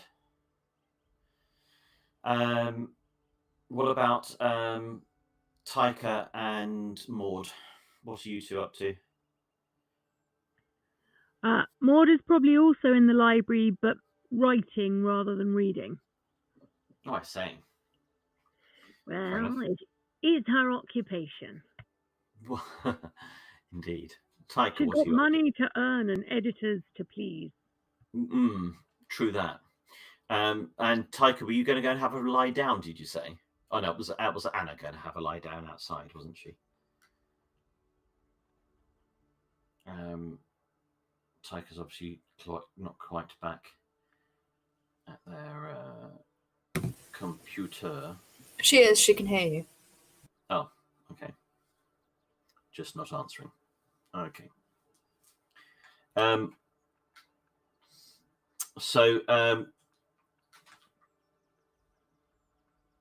Julian, was there something you were going to do? Yeah. I want to see if there's anything. Oh, we can't hear you, Taika. I was going to see if there was anything that I could find out about this Christina Olsen. Okay. So, thanks to your fabulous learning roll, where you got 5 successes, Nice. you now have 4 bonus dice that you can use on learning rolls within the library. For the rest of this adventure, as it were. Basically, yes. 4 bonus dice. You can choose when to use them, but you obviously you have your normal learning roll, and then you can choose to use up to 4 at any one time to push that somewhat. Boost it. Okay. Yes. So you wanted me to do a learning roll now? Yes, I do.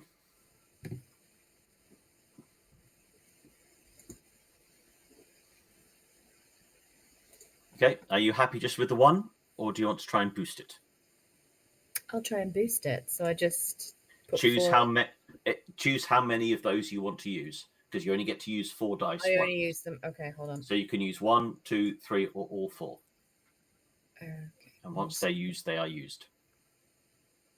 In that case, I will use a 1. See what happens, if anything, because I've got 1 anyway. There you go. Just the 1. Okay, just the 1. Okay. So you have a little bit of a dig around for information about Christina. And so you find there are some newspapers and things that are kept in the library. And you find that Christina Olsen is a fabulously wealthy owner of a large shipping company. Okay. And she's had to deal with quite a few strikes from workers who feel quite badly mistreated. You get the feeling that she is potentially quite ruthless with how she responds to interviews within the papers. So there we go. That is what you find out about Thank you. the person who's potentially wanting to buy it. Anna, when you are outside going for your little lie down, it's quite quiet around the pond, but you do see Mikhail kind of wandering around. It looks like he's doing gardening work and trimming and things like that. Who was Mikhail? Did we meet him? He's not on our list. He's not on your list, no. Anna's just going to wave at him like, I'm not in your way, am I? If I pull up a spot of grass. Hmm? Oh, hello. No, not at all. Not at all. I'm doing yet more work for Selma. So, More work. Does she work you hard?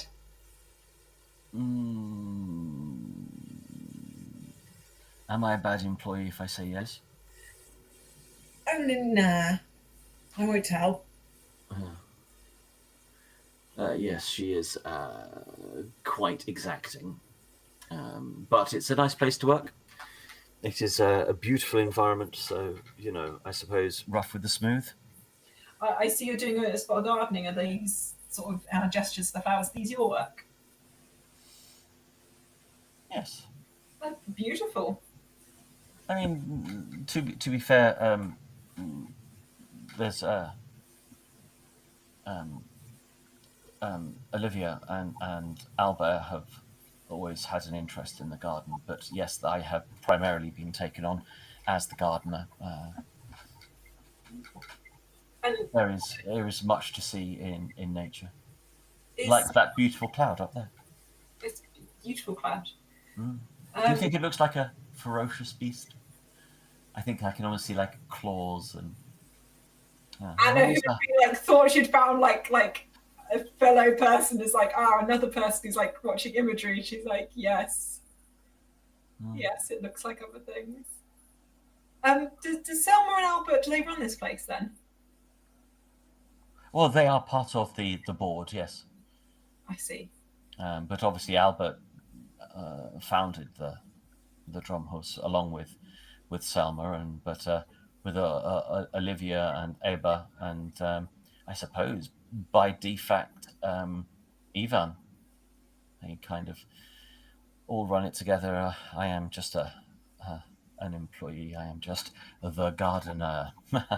I see. And so you get the short end of the stick, as it were. Yes, but then I also don't get the pressure of decisions. I suppose. Lovely chatting to you. I'm just gonna have a nap. There seems to be a lot of breaks, so I'm just going to enjoy the break. Well, for you as a guest, your whole purpose here is relaxation and finding yourself again. Is Yes. my understanding of the purpose. So, what is the point in cramming all your time into one space? It's the whole point is to relax and recuperate. I suppose. I've just never felt my thoughts to be the most relaxing of places. Maybe you just haven't found the right ones yet. Maybe. Listen to the bird song. Yes. Look and see what you can find in the clouds. I will do that. Anna slowly is backing further away from him and is going to find a different place where it's a little quieter to nap. If you ever want to tour around the garden, let me know. Shall do. Anna waves. Goes and finds a tree. Goes and finds a tree to climb up and hide up. Yeah, a little bit. She's like, what the hell is in the water in this place?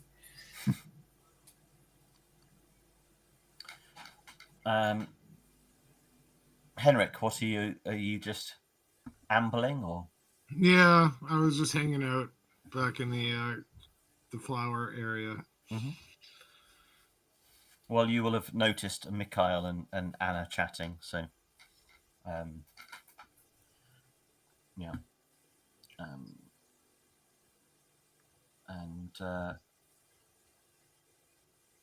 Yes. Otherwise, you are mostly alone out there.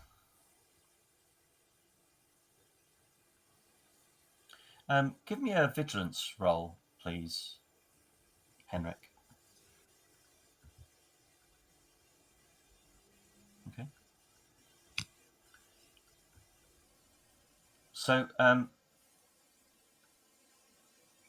you find. Let me just put this in for you to see.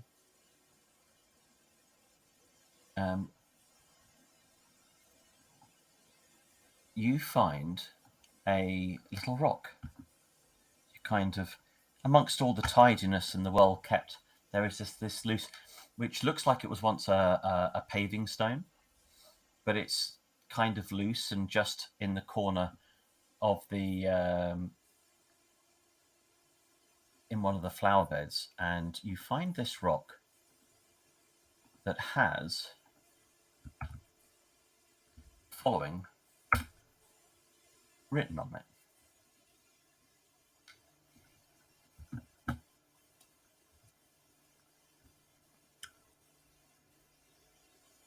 Julian, can I have a vigilance test from you as well, please?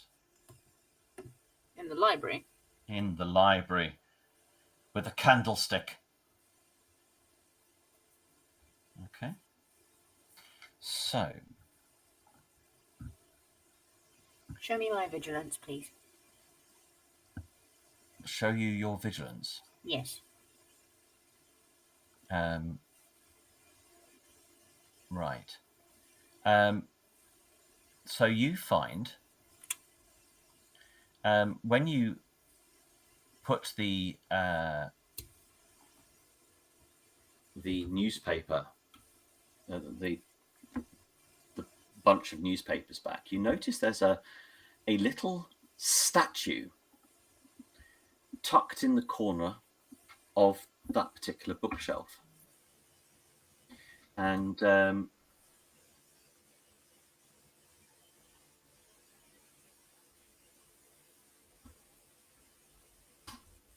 looks like this.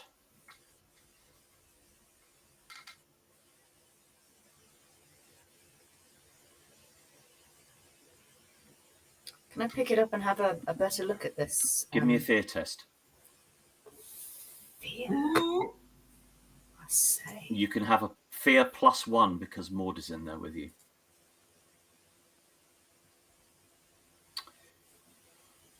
Okay, so as you pick up this carving, your mind is flooded with a horrifying image which shows you failing. You see yourself failing one of your core principles. I want you to decide what that core principle is.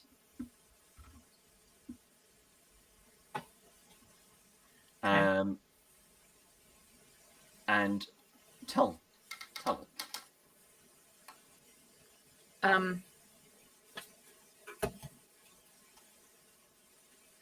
It would be not helping someone sort of health-wise when I know I could.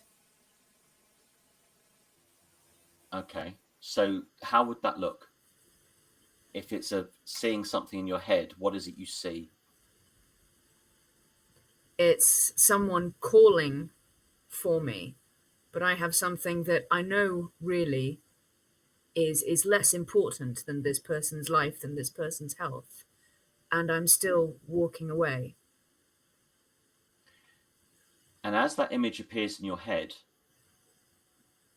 the image of the old man on the carving changes, and it reflects the person that was asking for your help.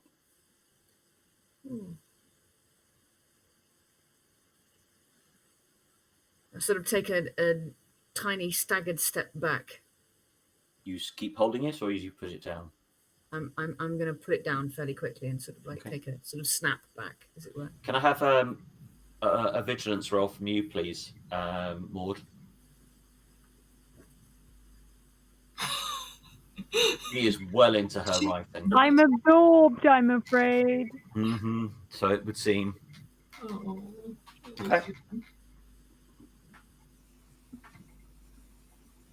Can I pick it up again and like see if there's a maker's mark or something on it? You can absolutely pick it up again and give me another fear test.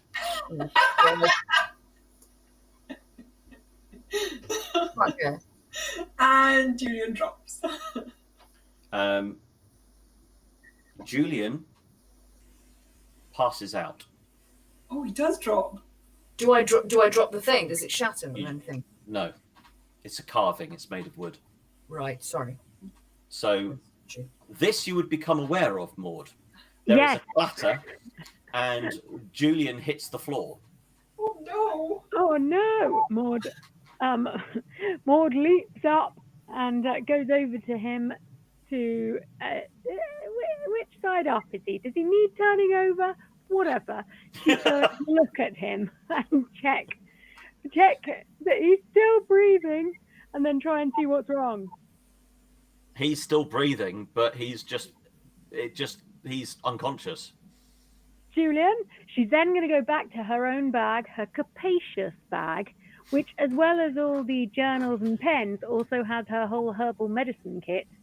And she's going to get some smelling salts, first of all, but she's going to bring the bag with her so she doesn't have to keep going back and forth across Give the me a room. medicine roll. Time is of the essence.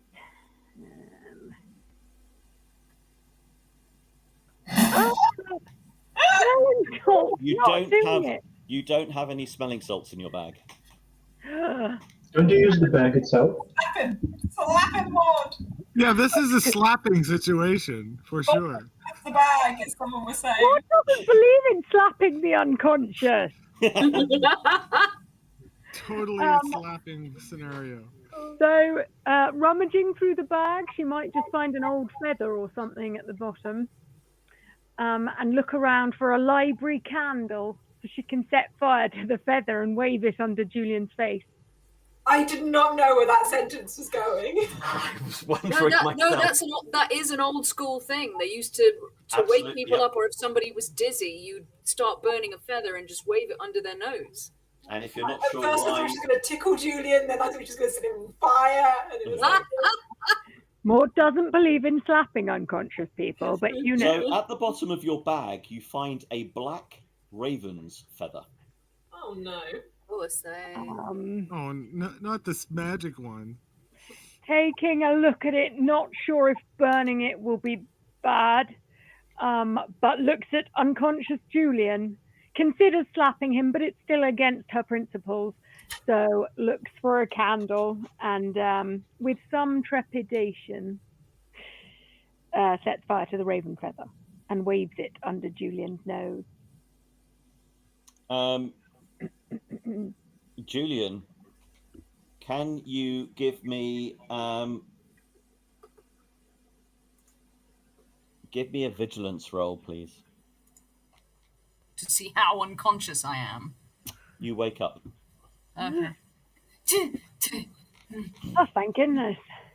What happened? Are you all right? There was a thing, and Julian slightly dizzily sort of tries to sit up, sort of keeps leaning back, and is sort of feeling around with his hand for. It's right in front of you. You can see it. It's fine. Okay. So he. Maud is going to support you to sit up gently, having been recently unconscious, while you carry on talking. And I sort of hold it up, and kind of gingerly, I'm sort of looking out the corner of my eye at Maud. And feeling a bit stupid, I sort of put it towards her and say, it was this. Don't give it. You're picking it up again, are you, Julian? Give me another fear roll, please.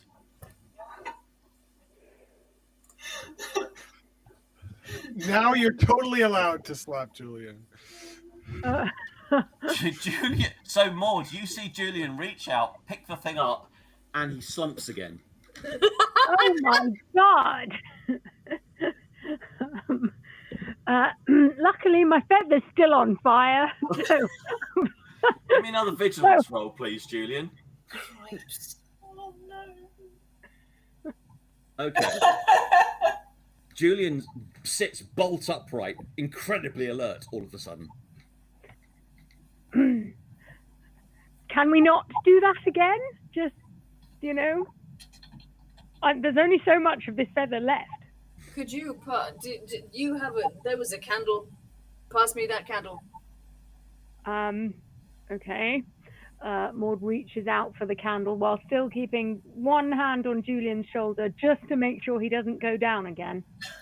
Stretches really far, manages to pull the candle and hands it to him while keeping a close eye just in case. Please grab it one more time. And Julian sort of like holds the candle to the wood and tries to set it on fire. You're wanting to start a fire in a library. Have I got this straight? You intimated that this statue was this big. Was about that big, yeah. That What big. are you doing? Don't touch it. Just let it burn a minute. Yes, may please not be grab it the off only him. thing Grab it off burn. him. Grab it away from him, please. Maud would pull the candle back, but then the leaky wax and random flame seemed almost as dangerous as the let's set fire to wooden things in the middle of a library. So now she wishes she hadn't used the feather to wake Julian up. She should have just left him. Just so that you know, Maud, I'm sharing with you what the statue looks like. I can just say it. So yeah, the statue looks like an elderly man with a crooked back that looks ready to break. He is bowing before a small child who is brandishing a stick. His eyes are terrified, but he looks sickly. So yes, as you hold the flame to the wood, it is starting to blacken where the flame is coming into contact with it. Good. Anything else happen? It depends how long you're going to sit there holding it. It will take a little while for it to ignite. What is this, Julian? Where did you get it? It was just here, and then I touched it, and everything went wrong. So you thought you would burn it out of existence? Correct. And then Julian gets up, sort of thrusts the candle towards her, and starts sort of kicking it towards the door, as if he's going to try and kick it out of the building. We've just got it back, and I'm already beginning to think that. What has this poor old man ever done to you? It's not the old man in the image. It's a thing. It's a thing. It's a cursed object or something. Okay. Are you now kicking a slowly smouldering old wooden man, or is it like full on fireball? Rolling it is slowly starting to. It's having blackened at this point. There is now wisps of smoke coming off it. Oh my God! Kick it harder! Maud is now going to run to the door and yell, "Fire!" This is wonderful. Yeah. Okay, so almost immediately, you are joined in the library by Ivan. And not far behind him is Olivia, who comes rushing into the room with a bucket of water. Has Julian kicked it out of the library yet? Is that what you're trying to do, Julian? That's what I'm trying to do. Give me an agility roll, please. An agility? Mm-hmm. He's gonna kick one of them with a flaming person. Yes, you've certainly sent it in the direction of the door. Good.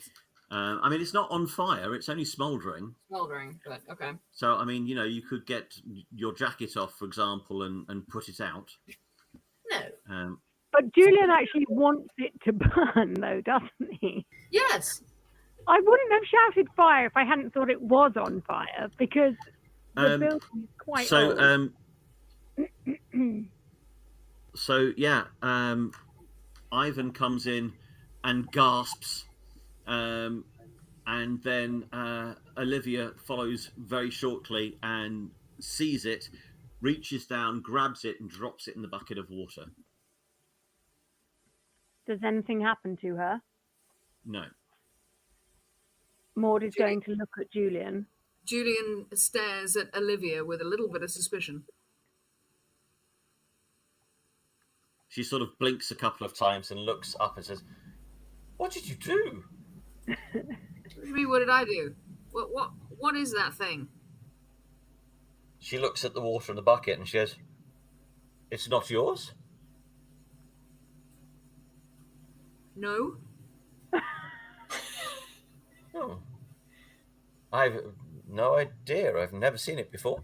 Well, it was in the library and it did a thing. It did a thing. Yes, it did a thing. Maud saw it. It made me pass out twice. Thrice. Thrice. Twice? Twice? I burnt 2 sections of feather. I've got 1 left. Twice it made me pass out. Look, Maud's got the feather to show for it. Maud holds up the feather, which she did extinguish during all the chaos, just in case it was going to be needed. What do you mean it made you pass out? It's a statue. I touched it and then I pass out. I don't normally pass out that easily just by touching something made of wood. And Julian sort of takes the bucket and starts kind of like ambling towards the front door. She turns to Maud. Is he often like this?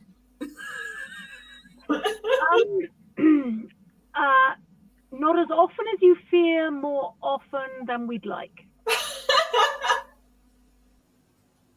It's a wonderful parable for Julian generally. Yes. I see. She looks quite confused. Well, could you ask him to try not to burn the house down, please? Yes, of course. Maud hurries. We would all appreciate it greatly. Catching up with the bucket with the thing that does the thing in it, she asks him, "What are you going to do with it now?" I'm going to find Henrik. Henrik! And he sort of shouts from the front door. Still holding this bucket full of water. Should we go outside so that we don't both burn and flood the house in the same afternoon? Yeah, Julian's sort of waddling with this full bucket. I don't know how big the bucket is. Maybe it's easy to carry, or maybe... Oh, it'd be quite easy to carry, yes. It's not a huge... He's tired from his exercise this morning. Yeah, exactly. His arms have given out, so it's a bit difficult manhandling this bucket full of water.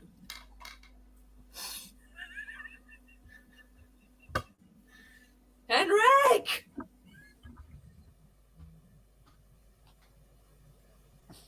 Henrik smells smoke and is like, "Oh, have we started already?" I didn't know the afternoon activities was already be started. You can hear an increasingly aggravated Julian shout, "Henrik!" Does Anna Rolton wake up and him hearing all this?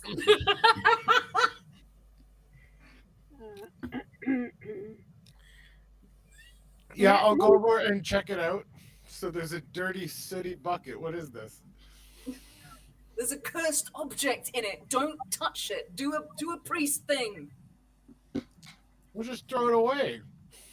I don't. What if somebody picks it up? Don't be ridiculous. I need you to do the priest thing. Do something. Well, it how's makes it people cursed? pass out. It knocked Julian out twice. Twice. Well, I think we should Maud keep holds this up the in feather case again. we need it later. If that's the case. Right, fine. Be my guest. He pushes the bucket out towards him. It's in there. Can I have a vigilance roll from you, please, Anna? Does that one I just rolled count? Oh, okay. That'll do. So have I woken up then? You can hear the hubbub. The hubbub. Anna's going to wake up and bowl over and sort of hear what they're shouting as she comes over, and then stand, look at the bucket, and be like, "Oh." Anna's going to take out her sword and prod it. Maybe don't make it angry. It's a It's cursed on object. fire. It's a cursed object or something. I don't know. Too late for that. I feel like we should know how to get rid of a cursed object. I feel like we fail in our general education. Well, that's why I've come to Henrik. Henrik, any suggestions?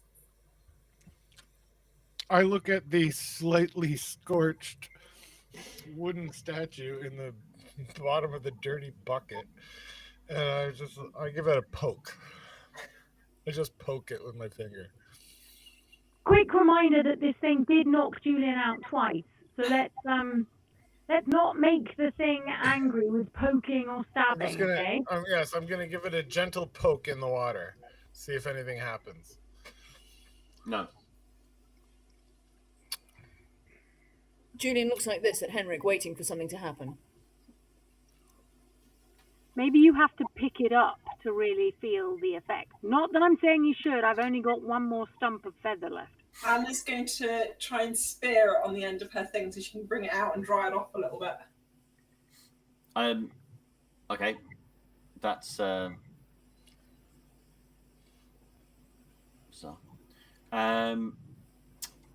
Yeah, I mean, do it as a force roll, please.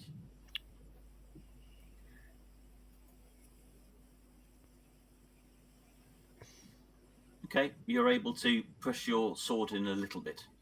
Just going to take it out. I'm just going to waft it a little bit in the air and then sort of have a look at it. How does it look now? Wet. It looks wet and singed. Are you feeling all right, Julian? I'm fine. It was just right. When I first looked at it, it was this old man and a child. And the child was threatening this man who was ready, bowed over to break. And then I had this vision thing happen. And then the old man, for a second, was this person I saw in, no one particular, but just the same person. Do you see what I mean? And then I passed out. And then I woke me up, and I passed out again when I picked the thing up a second time. Why did you want to burn it? Because it's a cursed object. I want to get rid of it. Is that how we get rid of cursed things? Burning them? I don't know. Ask the priest. Henrik? That often works for getting rid of a bunch of different things. I don't know if it's specifically the number one way to get rid of a cursed... Are you sure this thing is actually cursed? I grab it.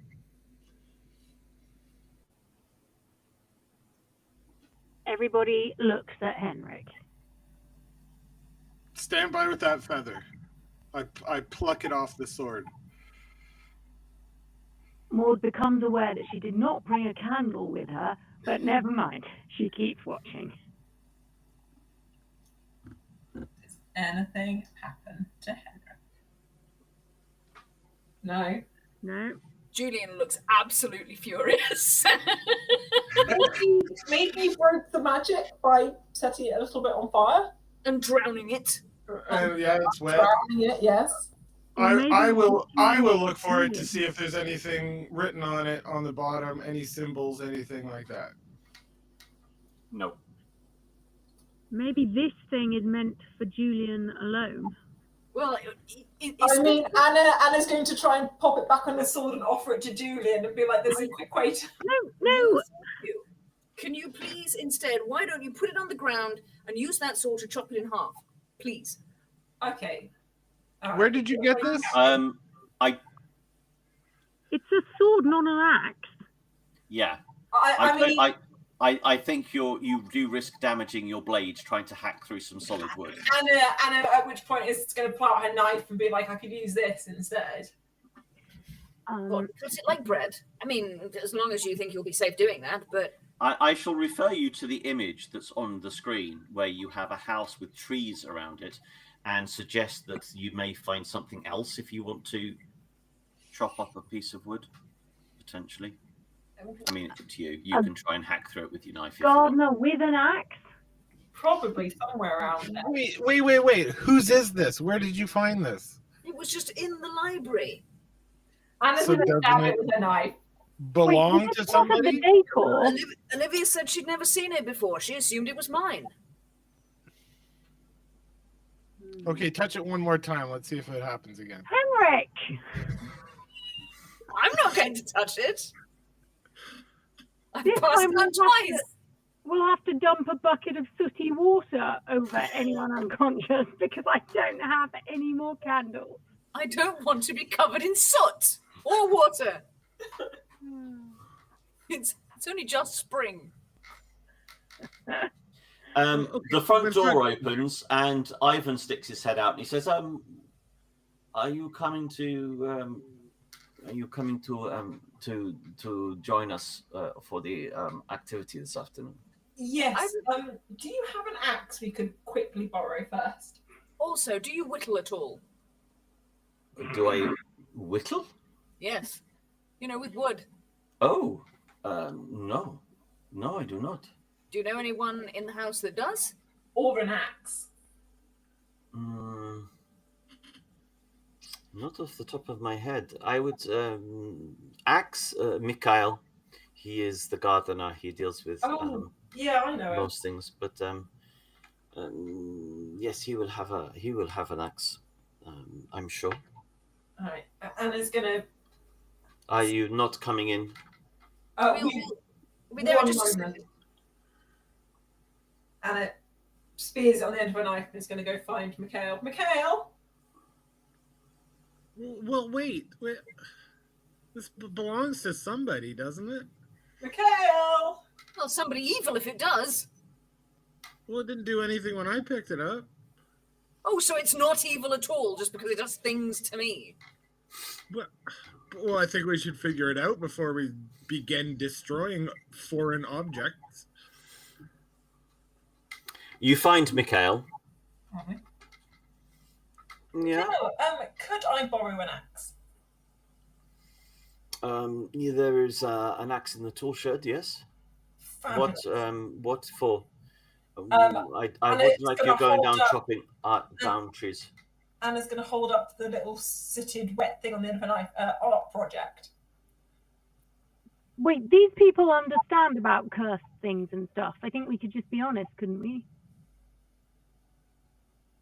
Or Curse just things? not immediately destroy it. Curse things? As you're speaking right in front of Ivan. What curse things? Like internal curses. And now I need an axe. Well, you're not with them anymore. Oh, have I You've wandered gone off. You wandered off, didn't you? I wandered off to Mikhail. I'm getting confused about whose name is whose. What do you mean curse things? This Is that something to item- do with the thing, the statue the carving thing that the doctor set on fire? Yes.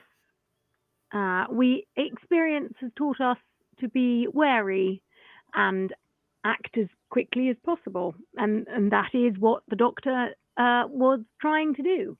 Can you explain? Julian, Really hard.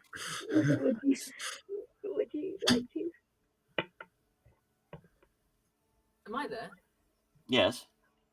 Right. The only one that isn't is Anna. Right, I got confused about who was where.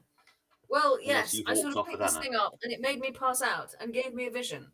And then Maud brought me around with a burnt feather that she got from her bag, I think. And then I picked it up again to show her and it made me pass out again. And Maud once again brought me around and then I decided it had to be cursed and now it's out here and we're trying to chop it to bits.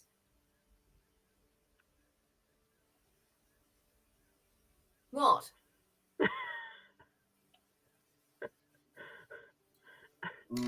This is a new thing for me. I understand that you people like Albert have the site. Correct. Yeah. I'm not particularly familiar with curses. But okay, I shall see you inside. We don't let them start without us. We'll be right there, I hope, once this thing is chopped to bits. Just if you're not familiar with this sort of thing, is there anyone else in the house who might be? Yes, ask if Albert would be good enough to step outside if he can.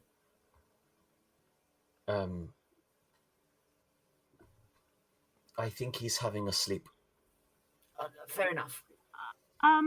Axe. I mean, possibly this might be worth waking him up for with the curse and things, maybe.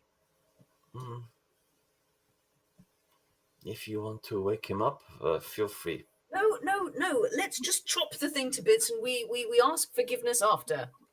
You hear a crunch at this point. Oh, God. Do we turn around and see Alex chopping it up with an axe by any chance? Julian follows the sound.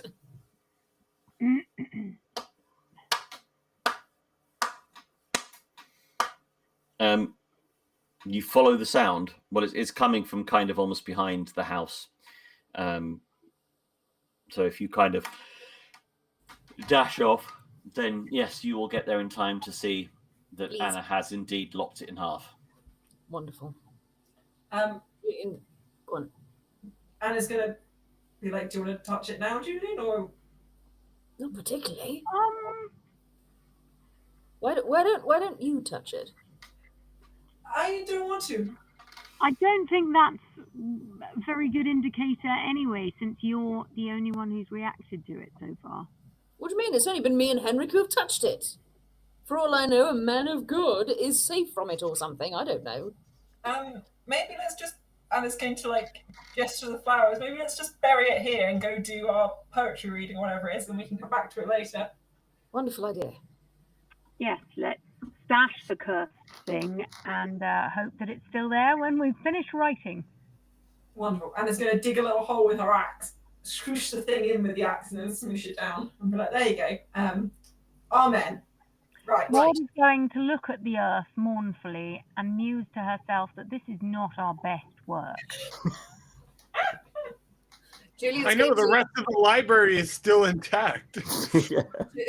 Julian's going to sort of hopefully meet up with everybody as I walk back and go, right, any small statues made of wood, we don't touch them.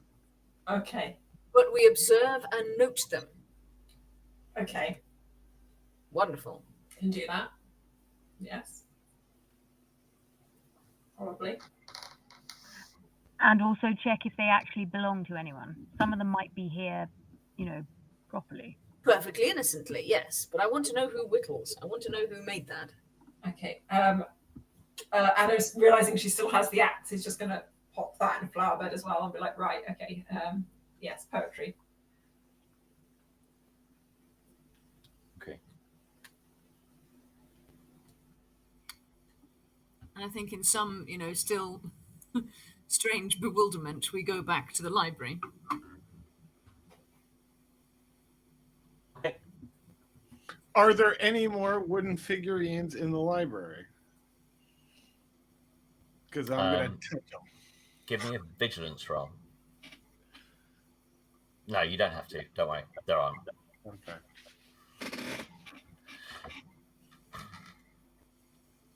Okay. Okay. So you get to the library, and Ivan is in there with Ulf.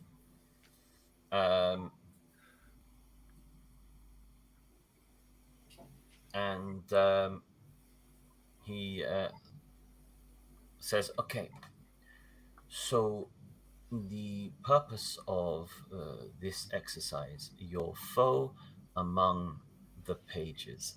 Anybody have any thoughts as to what this might be? A little bit. A book club. Not exactly, but close. So, the idea is that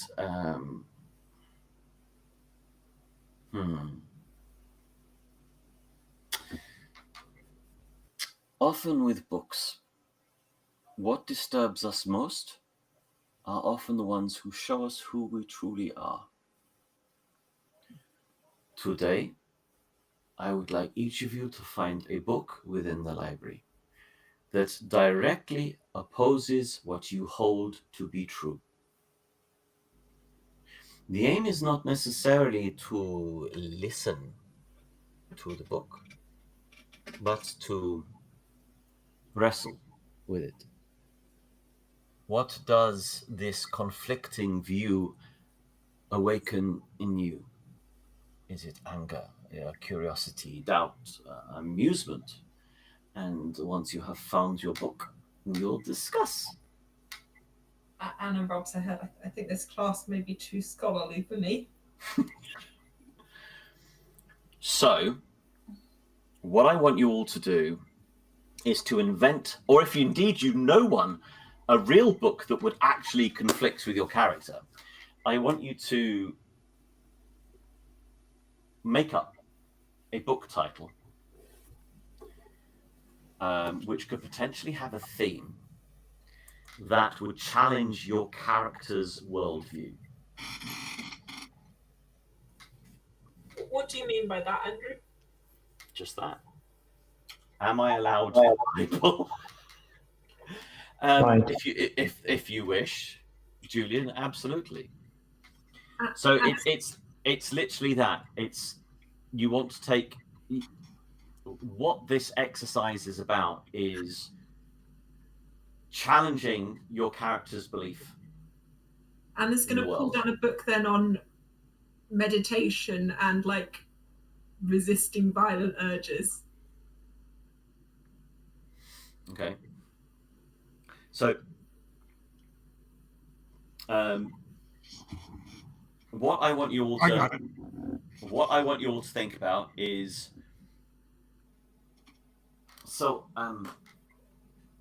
what I would like you all to do in turn is tell me why your book choice would provoke you and how you feel about its ideas, whether it's reason or faith or emotion or dismissal, whatever it is. And tell me what part of you that this touches. What does it affect and feel on you?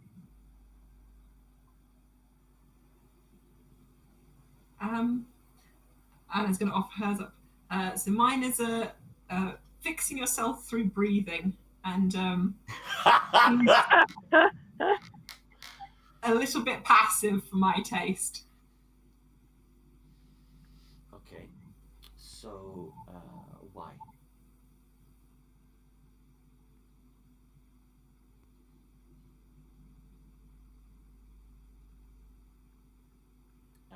Why? I can't hear you, Andrew. Are you talking?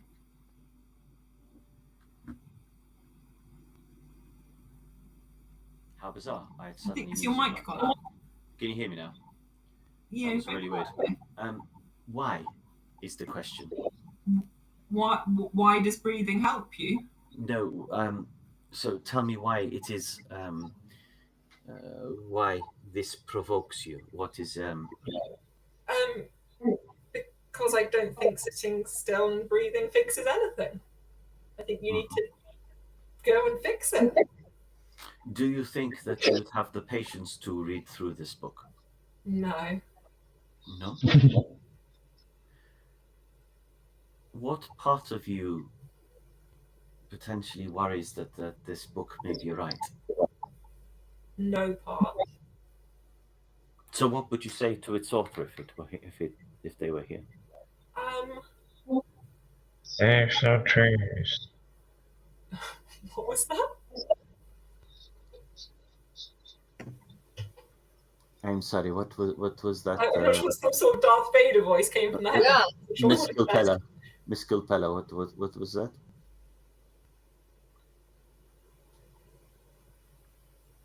Sorry?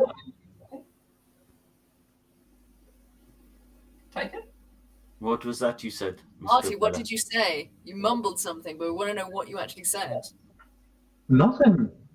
Oh. We heard you go. You definitely said I something. It was feedback probably. What would I say to the author? I don't know. I mean, they seem quite peaceful. I'd just sort of pat them a little bit and leave them to it. Okay. Can you give me a learning roll, please? Yeah. Okay. I learned something. It's okay.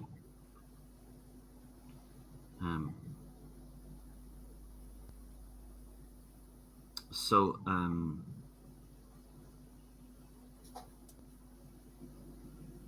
okay. So, why is it you don't feel that spending time to listen and meditate and reflect, why do you not think that this would be beneficial? Because I can't see any situation that it would help him. And everything's going to be the same as it was before you stopped and breathed. So why waste the time when you could do the thing? Okay. So you cannot think of a time when not acting has helped. No. Can you think of occasions where acting has not helped? I don't see others. Maybe. But I also think not acting would have In been the last 10 minutes.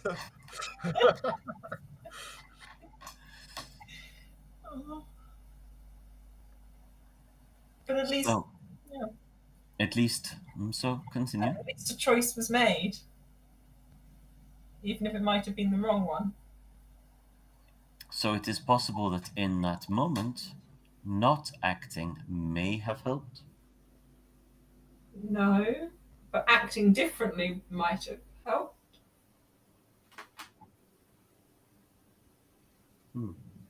Maybe this is a challenge for you at some time, yes? Yes. Anna is looking more and more puzzled by this entire experience and is really hoping someone else brings their book forwards. She kicks Julian next to her. Julian, present your book. What must I? And Julian sort of proffers his books, sort of like almost half kind of like, I didn't know what else to bring. And tell us, Dr. Summerby, what is your book?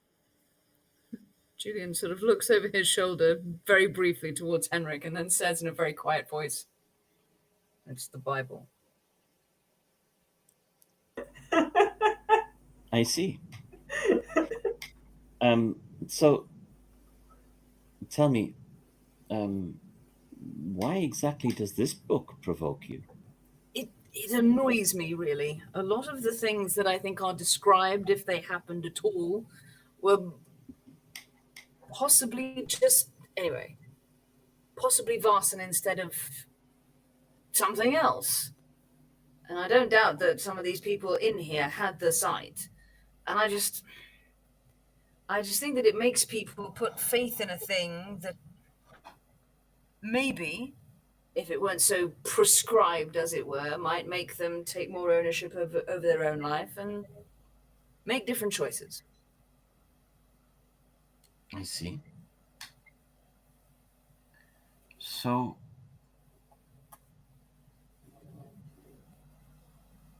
what part of you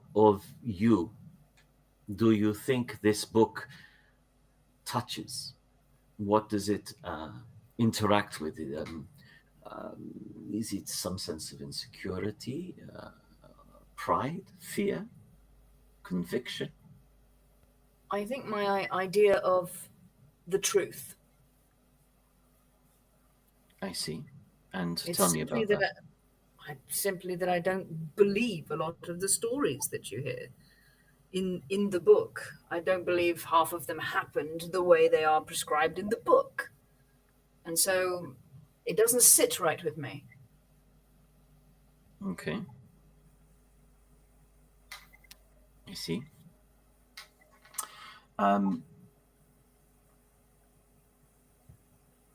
Is there any part of you that worries that this book may be right? Well, I think that a few of the lessons are good for somebody who is perhaps not exposed to other literature, to other stories, I suppose. That isn't the part that bothers me. It's the representation of the truth. They're in it. I cannot give credence to all the stories, and yet we are told to give credence to absolutely every word. That is where I have some umbrage. Okay.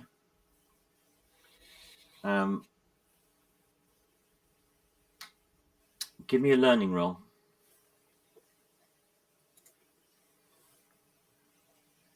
I learn. It's not necessarily about you learning in this instance, but yes, you. Okay.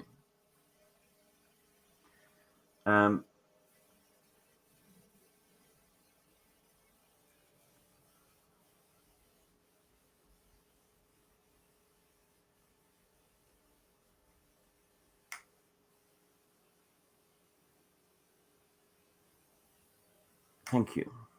Anybody else would like to share their book? Maybe Mr. Gustafsson, yours would be an interesting one to counteract what we have just heard. Well, yeah, it's definitely the opposite. So it's the Swedish translation of La vie et l'esprit de Spinoza. So it's the life and spirit of the Spinoza, Benedict Spinoza, and it includes the anti-religious essay called the Treatise of the Three Impostors, and it says that the Islam, Judaism, and Christianity do not have a divine origin. So it's quite the anti-religious essay. And what I have learned from it, just in the I'm not finished. I was going back to read his biography after I read the essay part. Is that, well, if I can sort of agree with part of it, doesn't that mean I have to agree with all of it? Like if I don't believe that Islam is the path to truth, then he kind of is saying in the same way that you kind of also have to disregard Christianity and Judaism as well. So I'm intrigued. It's an interesting thought. I don't know how much I agree with it, but I'm certainly interested. I was going to continue reading the biography part. Okay, interesting. So how does this touch you? Again, is this fear, pride, insecurity, conviction? How does this? I suppose doubt. A bit of doubt. Mm-hmm. I guess it's making me reconsider some things, which I think I already was reconsidering. Okay. So, but it does make an interesting point. What part of you worries that it might be right?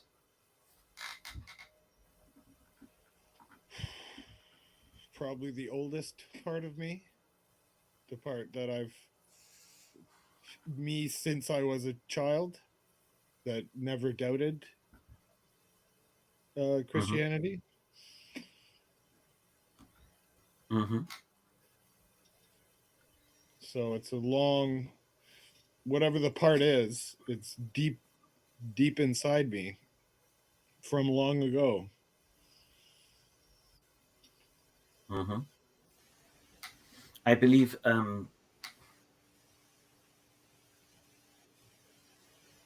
Voltaire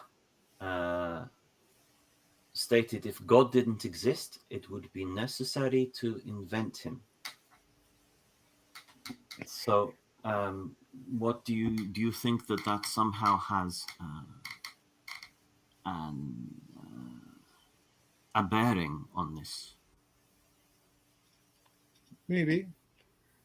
It certainly seems to suggest that these traditions were invented if they did not have a divine origin. Mm-hmm. I don't know if that's the case. Okay. And just tell me, what would you say to the author if they were here in front of you?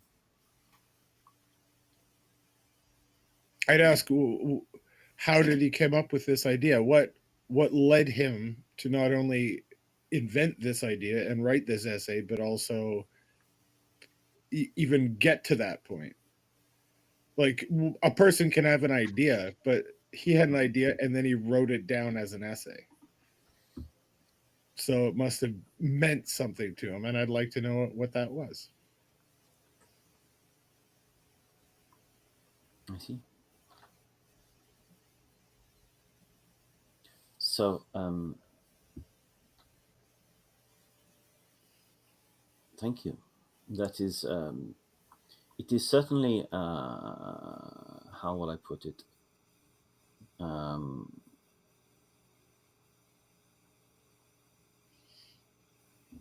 It would certainly be very, I can see why that would be troubling for a man of your belief. The interesting thing about that book, no, I will not say no. And he smiles. Ms. Martin, Ms. Capella, is there anything you would like to share with the group?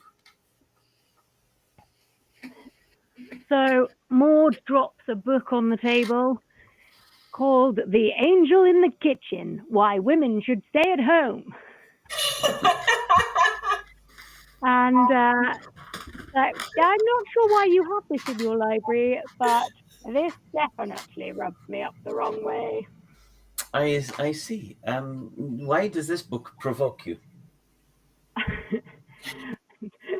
More gestures, just look at it.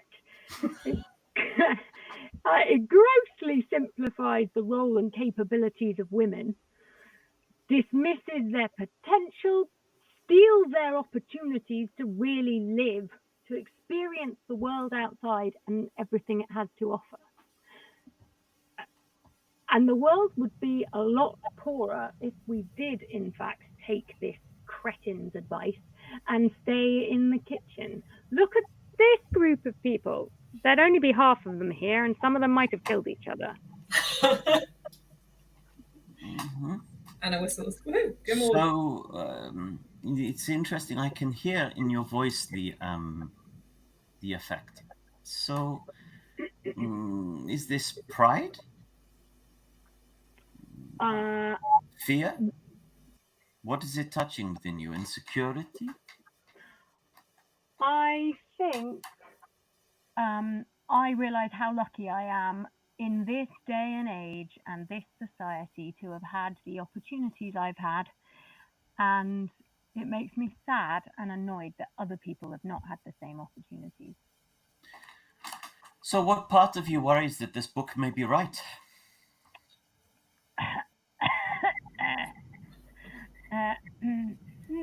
To be fair, I'm not sure any part of me worries that it is right. Some part of me worries that too many people believe it's right. Mm-hmm. Give me a learning roll. Oh, sorry, I forgot. Same from you, please, Leaf. Henrik, can I have a learning roll? Okay. And finally, Miss Calpella, do you have a book you wish to share with us? I mean, I would have picked the one Maud picked, to be fair, but no, none of the books really rub me the wrong way. They are just books. Their authors are entitled to their opinion. What an interesting answer. And we are entitled to tell them they're wrong. So, if I were to ask you to find a book that was the opposite of this, what would you choose? Each of us? Or Taika? Each of you. Hmm? Well, a book on action. that way. I would like you to find one. Okay. I was going to have a rummage through the shelves.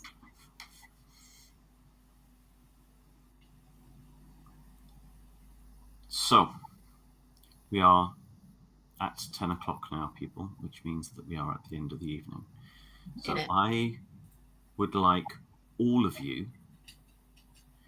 to give me an observation roll. Uh-oh.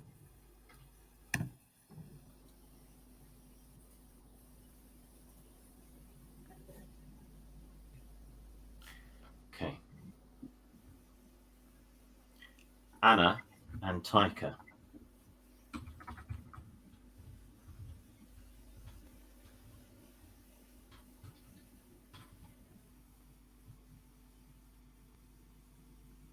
I found my book, by the way.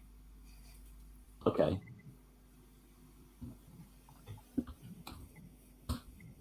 Oh no. Oh no.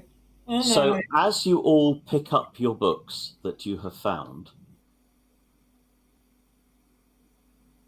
the covers of the books seem to be very slightly slimy. Oh no. No, thank you. And What does that sound? as you open the books, there seems to be like fungal spores within the pages. No. No. And the pages start falling out from the bindings, which appear to have liquefied to a certain degree.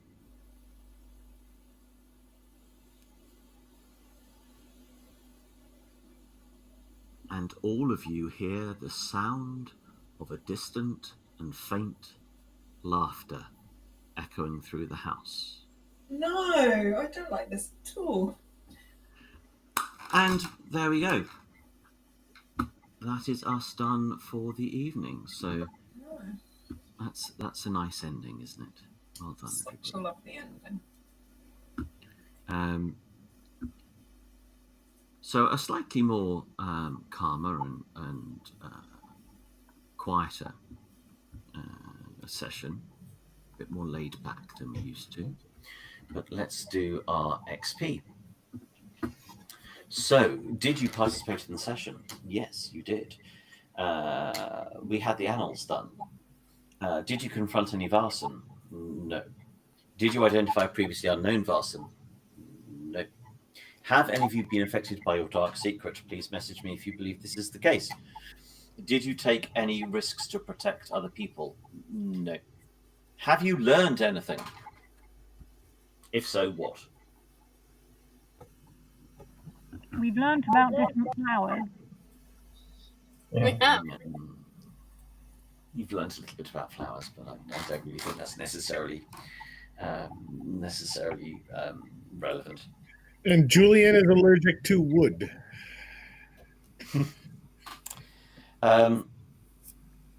Have you developed something in your headquarters? No. Did any of you perform an extraordinary action? No. So, just 2 XP, unless any of you think that you were affected by your dark secret. So, obviously, we heard Taika say at the end there, what was that sound? And you all heard a laughter after that, and your pages have started to drop out of your books. So gross. Yeah. So we will see what happens next week. For everybody that has joined us and watching online, thank you all very much for your time today. And for those that are new to watching us, this isn't quite how we normally work, but we're going for something different at the moment. So bear with us. And thank you all very much for your time, and we shall see you sometime next week. Bye.